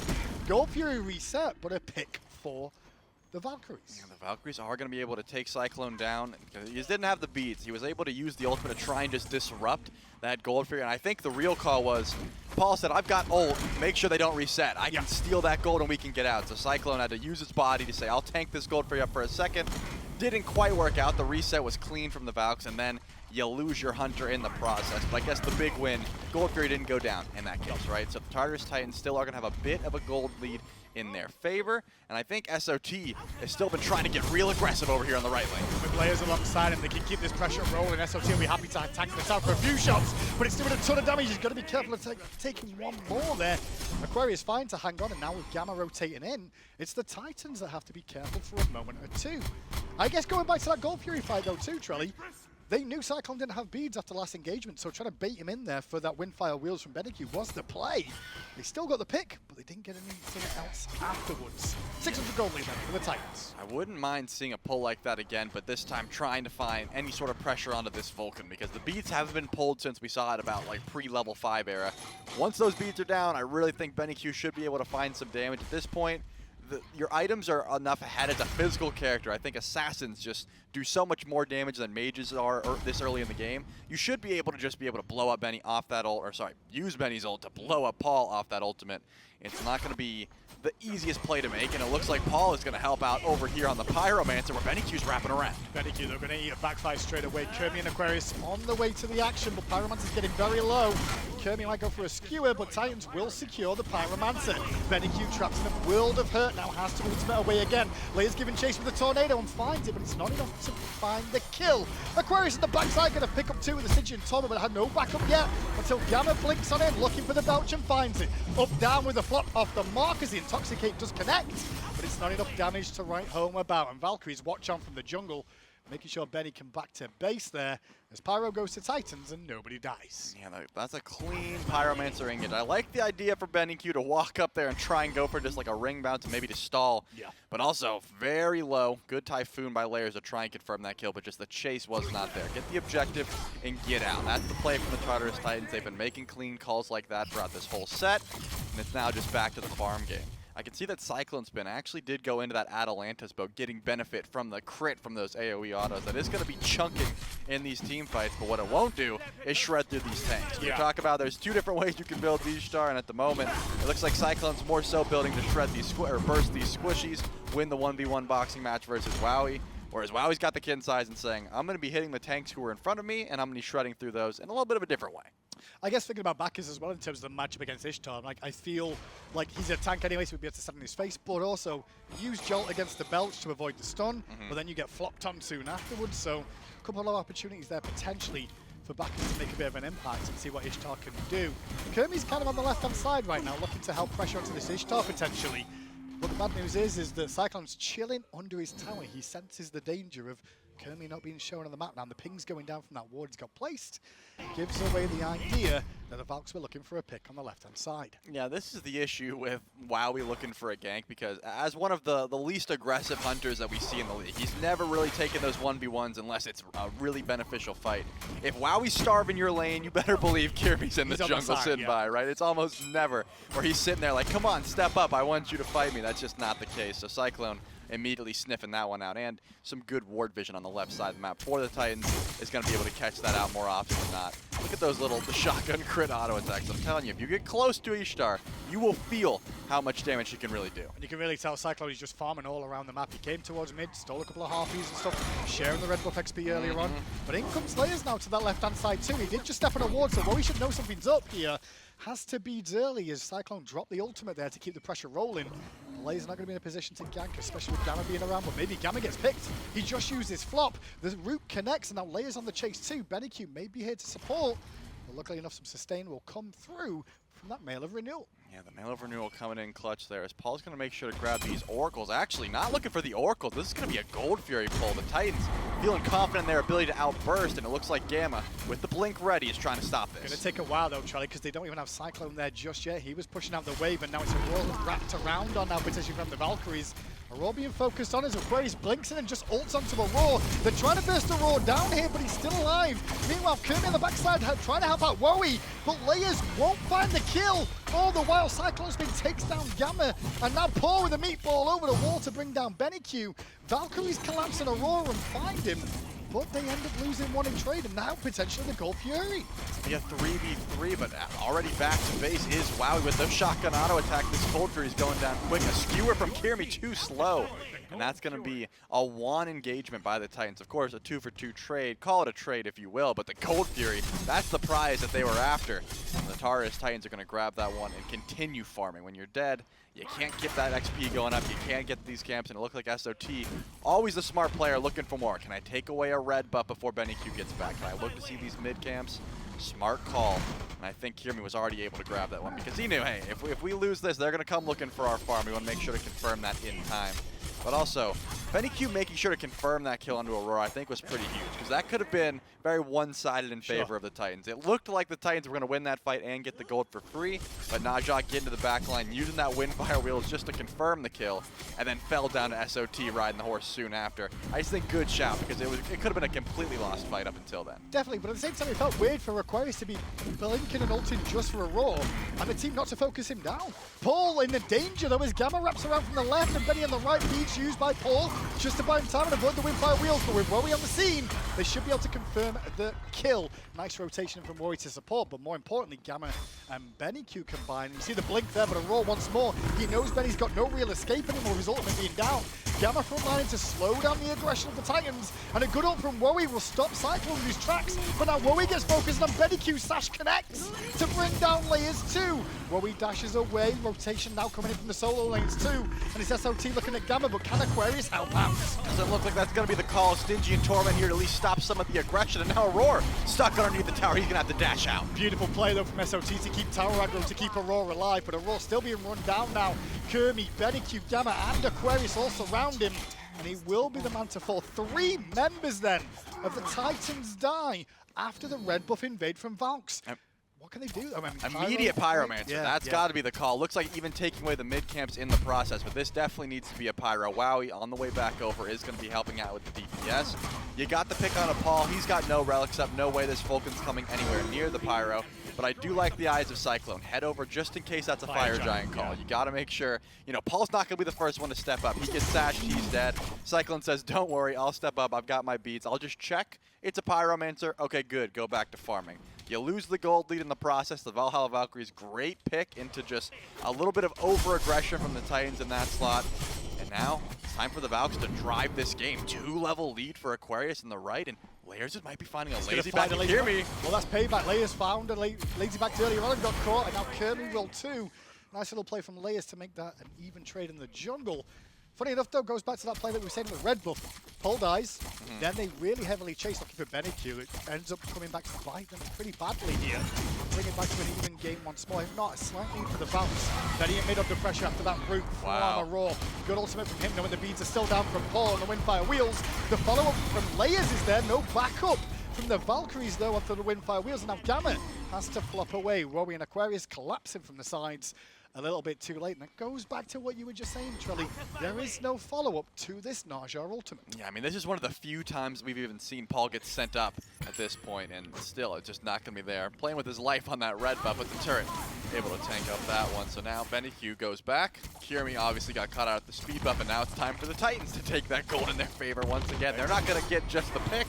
They're going to take that tier 1 tower and left. And I imagine because the way this game's been going thus far, no overwhelming gold lead in either favor at the moment. Probably just stalling until that Primal Fury comes up. I would be extremely surprised if, unless a huge fight, we saw anyone look towards that Fire Giant before like 20, 24 minutes or so. The gold is still to be had, and I think that Primal Fury, whichever team gets it, will have such a big leg up on that Fire Giant fight after the fact. Well, the pace between the two teams at the moment, the 2 focal points for me is level 18 on Aquarius, level 18, cancel that, 19 on Cyclone Spin now. He's after a farm that wave. goblin. He has farmed heavily, and this is become an issue of can they get to Ishtar. But if they're focusing on Ishtar and Cyclone Spin, this leaves Paul unchecked.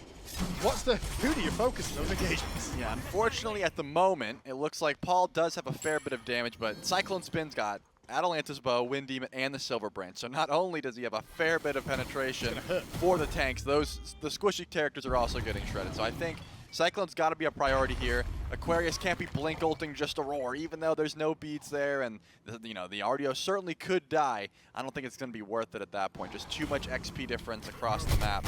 Wow, he's close though. Level 18, working on that Silver Branch bow. Once that shred comes through, Medusa will definitely be able to just burn through these tanky targets. I like the way that the items have been prioritized here, just to make sure. Okay, we got Kins. I'm gonna get Odibo so I can get as many Kins procs as possible. Now work on that penetration. There's a lot of tanky targets for the Titans. You want to be hitting who's in front of you. Aurora mid lane still battling away on this RTO, just bullying, being more of a nuisance than anything else towards the frontliners, and also making sure BenQ stays in check. Everyone wrapping around though to the Primal Fury. Cyclone Spin has just pulled it. The Valkyries know this is going on too, but Damage is down right now, and the belts come through, and Valkyries do secure it, maybe with Wowie here. Gamma under pressure will get the Intoxicate off before dying to the damage from Paul.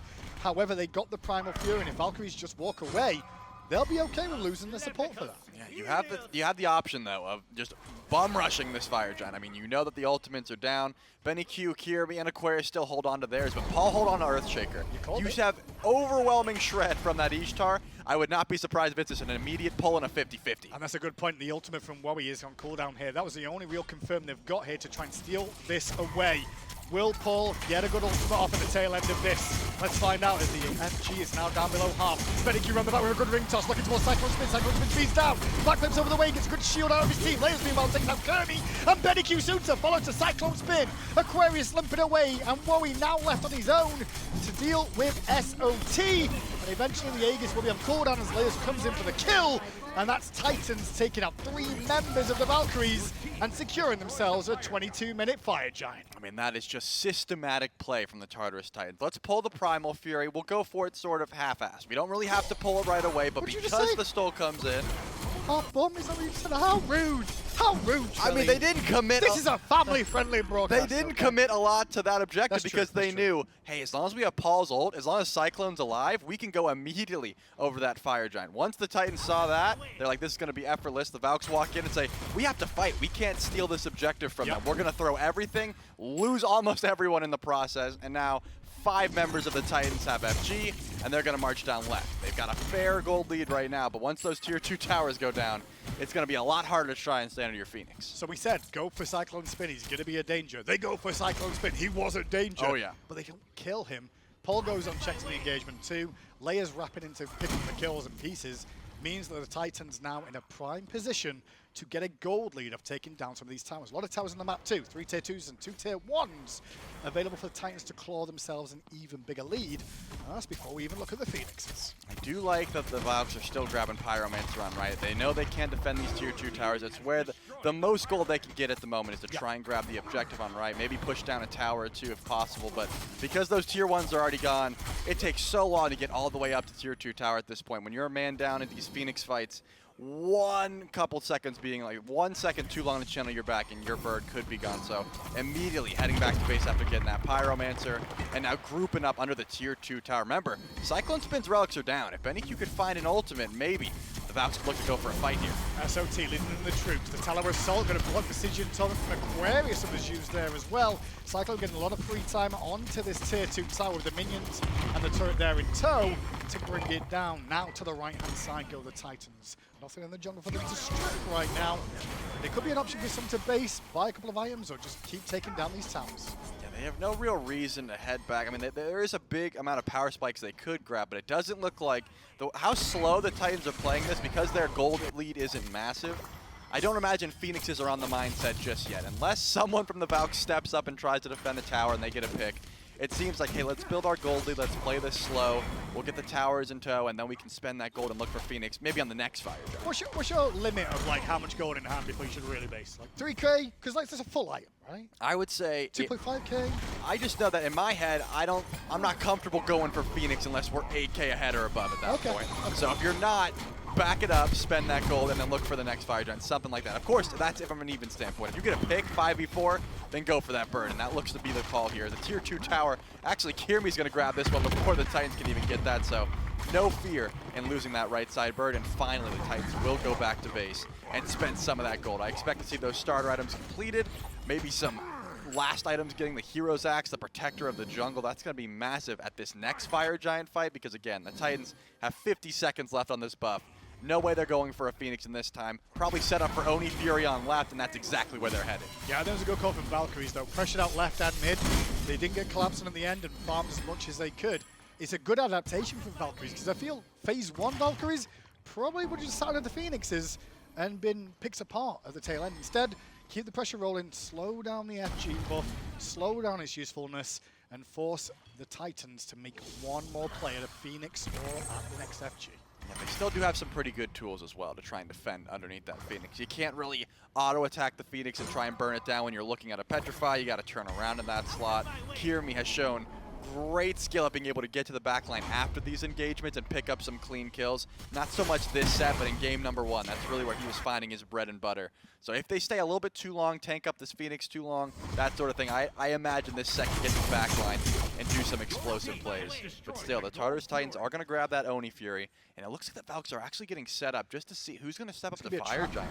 Yeah, let's group up, maybe hide in the mist if possible. Blue Yeah, something like that. Or something like that. Yeah, anywhere for someone to step up, but it looks like just get some ward vision down. The Valks are going to have to be forced back to base here because they want to spend up a bit of the gold they were just getting and set up for this Fire Giant. Not quite EFG. It's only going to be about 27 minutes or so, unless this fight goes on for 3 minutes. I don't imagine it's going to be going over to that slot. Not with how the Titans bursted down that objective the first time round and the quick response from Valkyries here. But can they find Cyclone this time around? Or do they switch the difference? Engage on maybe Paul and then switch to Cyclone? It's a tricky ask, but that's kind of the composition they've got here, which is show one way, go the other. They've all dived, though. That's my biggest concern for them. They're all very dive heavy. And we see what we get left on the island quite a lot, where he got left at the end with SOT just one-on-one when nobody could stop him. Yeah, and Cyclone just finished that upgrade for Deathbringer, so this objective's going to be getting shredded even faster. I like the split here where Paul was sort of hanging around back, put the turret down just to make sure no one's flanking, and now we're going to see how quickly that Fire Giant gets shredded. And on top of that, remember, Oni minions are around. Gamma going to go in, looking at Cyclone spin. Early ultimate from Cyclone. Huge! And got a ton of damage off onto Benny Q. Gamma has to flop away. Meanwhile, Aquarius goes into Cyclone spin, who still has his beads, by the way. Meanwhile, Aquarius does not have his life as Paul hits that backfire. Wowie now running for his life here. Gamma's not much he can really do about this either. And the team will march on to pick up Wowie. Do they even need the FG? They've got Oni Fire minions pouring down mid right now. They could look for the end, but they want the kills. And they want the killing spree for Cyclone. And this could just be game 2. I mean, Cyclone Spin uses the ult, not only crippling out Gamma, but then stunning Benny Q behind the wall. Then Aquarius blinks in Stingy and Torment. He jolts over it. Just absolute masterclass of how to pilot Ishtar. Top damage on the board. Was able to free farm this whole game. The only person on the map who finished his build. And the Tartarus Titans are going to clean this up in a nice 2-0. 17-9, and the Titans will take down the Valkyries here today. It wasn't super clean from Titans, though. Valkyries had moments in this entire series to take things away from their opposition. But the Titans came out on top of the end, and they're going to try and farm the Fountain for another kill on Benny Q. He did use his beads this time round, though, which is good news. But he still did not end up surviving. The Titans, 2-0 in our first set of the day. I mean, the first look at Ishtar, I was fairly impressed. I mean, I was, you know, on the waiting room, we talked about like maybe it was going to be played like a little bit here and there. I was hoping the ultimate would make some big plays, and that's exactly what we saw there. Gamma probably thought he was going to be able to get a flop off, something like that. Caught by surprise, double stunned out, and I think the whole fight was over after that. You highlighted it. They got to focus out Cyclone Spin. He's doing too much damage. They tried. They just couldn't burn through him. And when you don't burn through him, that's exactly what happens. I think the last engagement was really good from Cyclone. He didn't panic, used his ult. I think the Benny Q's beads is the one thing I'm not sure about that engagement. His beads were off cooldown when he was in base, but were they up in that time when he got hit by the stun from Cyclone? I don't think he even knew he was going to get hit. He just was just behind the wall. The swords come through, and then he's like, guys, I'm dead. Like, I don't know what happened. Out of the fray. That's the squishiness in the mid lane there. How do you feel about Titans and Valkyries, though? Do you think Valkyries are looking good considering how the last 2 sets have gone? I think the Valks are definitely heating up here, and that's something that we've been looking for. Road to Worlds time, this is where you got to leave it all on the table. If we get game number 1 Valks every time, they're looking pretty clean. Well, I mean, everyone kind of gears up in phase 3. We'll get back to the death, though, with J-Mac and Gore and break down exactly what they saw in that set.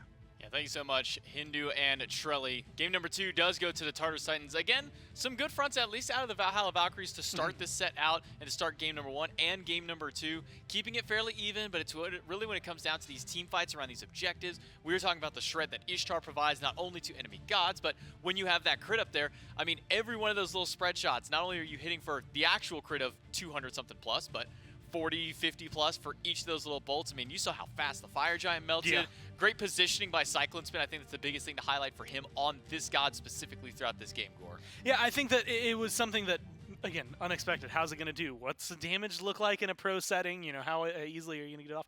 Apparently for Cyclone, very well, right? It looks good. And, you know, there was that conversation very similar to Medusa. How often is it going to be blocked? Are there going to be instances where it feels like maybe things aren't going necessarily that way? Even if they happened in any scenario, which they didn't, it wouldn't have mattered because the rest of the team was doing so well that it's like, okay, cool. And much like the caster said at the very end, if your goal was to get to Cyclone, burn Cyclone down, you never got there. No. You never got the opportunity. And so I think they just played that really well as a group, really well. I think translated into it. It was interesting to see, would this anti-heal deal enough with like the Guan Yu with the RDO and their presence in these team fights? No, not really in this one. Guan Yu was still able to do not just the healing and then more. I think just a lot of it pressure purely from the Titans, right? Good kills, good separation, good control for a lot of their fights. And the thing is it spreads throughout all of them, right? Like Guan Yu can choose to pick a fight whenever, but RDO, I think most of all, kind of resembles that. Just someone who, in the midst of it, not only is going to be healing really well, but with the cripple field, with the stun, with the damage, with the roots, all of that stuff that you have available to you. It was just so easy for them to walk up to any engagement and just kind of decide that they were going to fight there. And that set up so much for both the Ishtar here, but also for the Vulcan, for Paul to be able to find some really big damage deals and damage dealing, not just abilities, but ults, things throughout the fight, or throughout the game. That really, I think, solidified the Titans team fight in a way that, while the Valks were able to answer back with kills for a majority of the game, I mean, even here, like 12-9, right? It's not like it's overwhelming. It's always the gold that was out of proportion, right? It was because Mifflin always quotes it, and it's the first thing that came to my mind that Tom had said way back when, which is the stuff after the stuff, right? You gotta find your things, and they were able to convert it into gold, into experience, and into even more of a massive lead. And I think in this last little fight, we didn't get to see him, at least from Cyclone's perspective, where he gets the double stun with the ultimate onto not only Gamma, but onto Benny Q as well. Whether the beads were up for Benny during that one or not is up to be determined, at least going back and looking through there. So Cyclone's positioning, nice on the E-Star throughout, good damage on objectives, really good damage on gods as well. I believe he had top in the lobby at the very end of it all, 20k for himself. And the boy was farming. And he was farming too, 600 GPM. Next closest one to him was Paul, who's normally one of the better farmers, at least out of the league and out of their team there, only at a 5.59. So Cyclone was not only getting kills, getting damage, but he's getting a lot of farm, and even got a couple little style kills in there. And I think you mentioned, you know, things like the RDO setting up for Paul or setting up for Cyclone. I think Cyclone was doing a lot of setting up for Paul. I mean, we saw in the little quarter right there, you know, right by the Gold Fury pit there, where Cyclone goes in for the dash, finds the root, he backflips out, and you see the Vulcan ult coming. Yep. It's like, okay, well, that's going to kill him. If it weren't for the fact the actual backflip damage did get the kill, would have been a nice and easy setup for them. Just really, this is kind of what we always see out of these Tartarus Titans players is they play to set up for each other. They are playing as a team, as a unit in these fights, and always have that communication to be able to pull these plays off. And I think, again, it just looked really good. And it's always a conversation, we were actually talking about it coming into this, was like, okay, which Titans are we getting? And it's 1 p.m. Titans, right? So they get to show up, they get to have more energy, right? Be a little more awake, versus the 11 a.m. Titans where layers, and admittedly, from what we've seen out of play, don't show up the same way. It's not the same kind of force, not the same team and communication, things like that. And so I think that we got to see them at their full, right? What they're capable of. And it looked really solid. It has looked pretty good for the Titans in this first set, but that's only our first set of the day. We still got one more to go for you guys. So let's take a look at the schedule, see what's left today and what you can expect for tomorrow as well. With the 2-0 by the Titans, we move in now to the Oni Warriors and the Jade Dragons. Should be a very fun match to watch up there. See if the Oni Warriors can be the first team to stop the Jade Dragons on their undefeated 10-set streak. And then after that on Sunday, Olympus Bolts, Atlantis Leviathans, Camelot Kings, Oni Warriors, and the Jade Dragons and Tartarus Titans back again. So we'll get to see the Titans in full swing once again. Not 11 a.m. Titans, not 1 p.m. Titans, but 3 p.m. give or take Titans to see if they can match up against the Jade Dragons. With the standings finishing out there, Valhalla Valkyries do move down just a little bit into that 6th seed. Jade Dragons still sitting at the very top, and the Tartarus Titans hot on their heels right behind them, tied with the Kings for 2-1. And again, I'm going to keep my eyes, I think, on a lot of where these specific like standings are shifting, because it's double round robin, phase 3, right? So everyone's going to play everyone twice. So you're going to have quite a few weeks of play throughout all of that. But on top of that, top 6 go into the playoffs, top 4 from there go to Worlds, things like that really are playing into this. And so the bottom 4 maybe are the most interesting, because 2 of those teams just straight up will not make it to the playoffs, and we'll just have to wait the long period of time before they get their chance to qualify against some of the SEC and SOC teams. But I also think up at the top, I'm really interested. Maybe it's biased, maybe it's not. I guess it is in a stats way. I just want to see how long the Dragons' win streak is going to go. Does it stop at 10? Does it go to 11? Does it go to 12? What number and where is the bar going to be set after this? Because I think if they can win today, all of a sudden we've got a new number to hit. And then it doesn't matter wherever they lose, that's the new number. But if they keep going with it, if it becomes like a 2-0 for them this week in both sets, and then all of a sudden they're able to continue that next week and the week after and the week after. So I'm keeping my eyes on that first space spot and the first 2, because that also has some playoff implications and some stuff there. But really, just to see how far they can push it. Well, we'll see if the Jade Dragons continue to push that at least one more set today. Oni Warriors and Jade Dragons are our second set up, so make sure you stick around. We'll be back after a short break to get you guys into the action.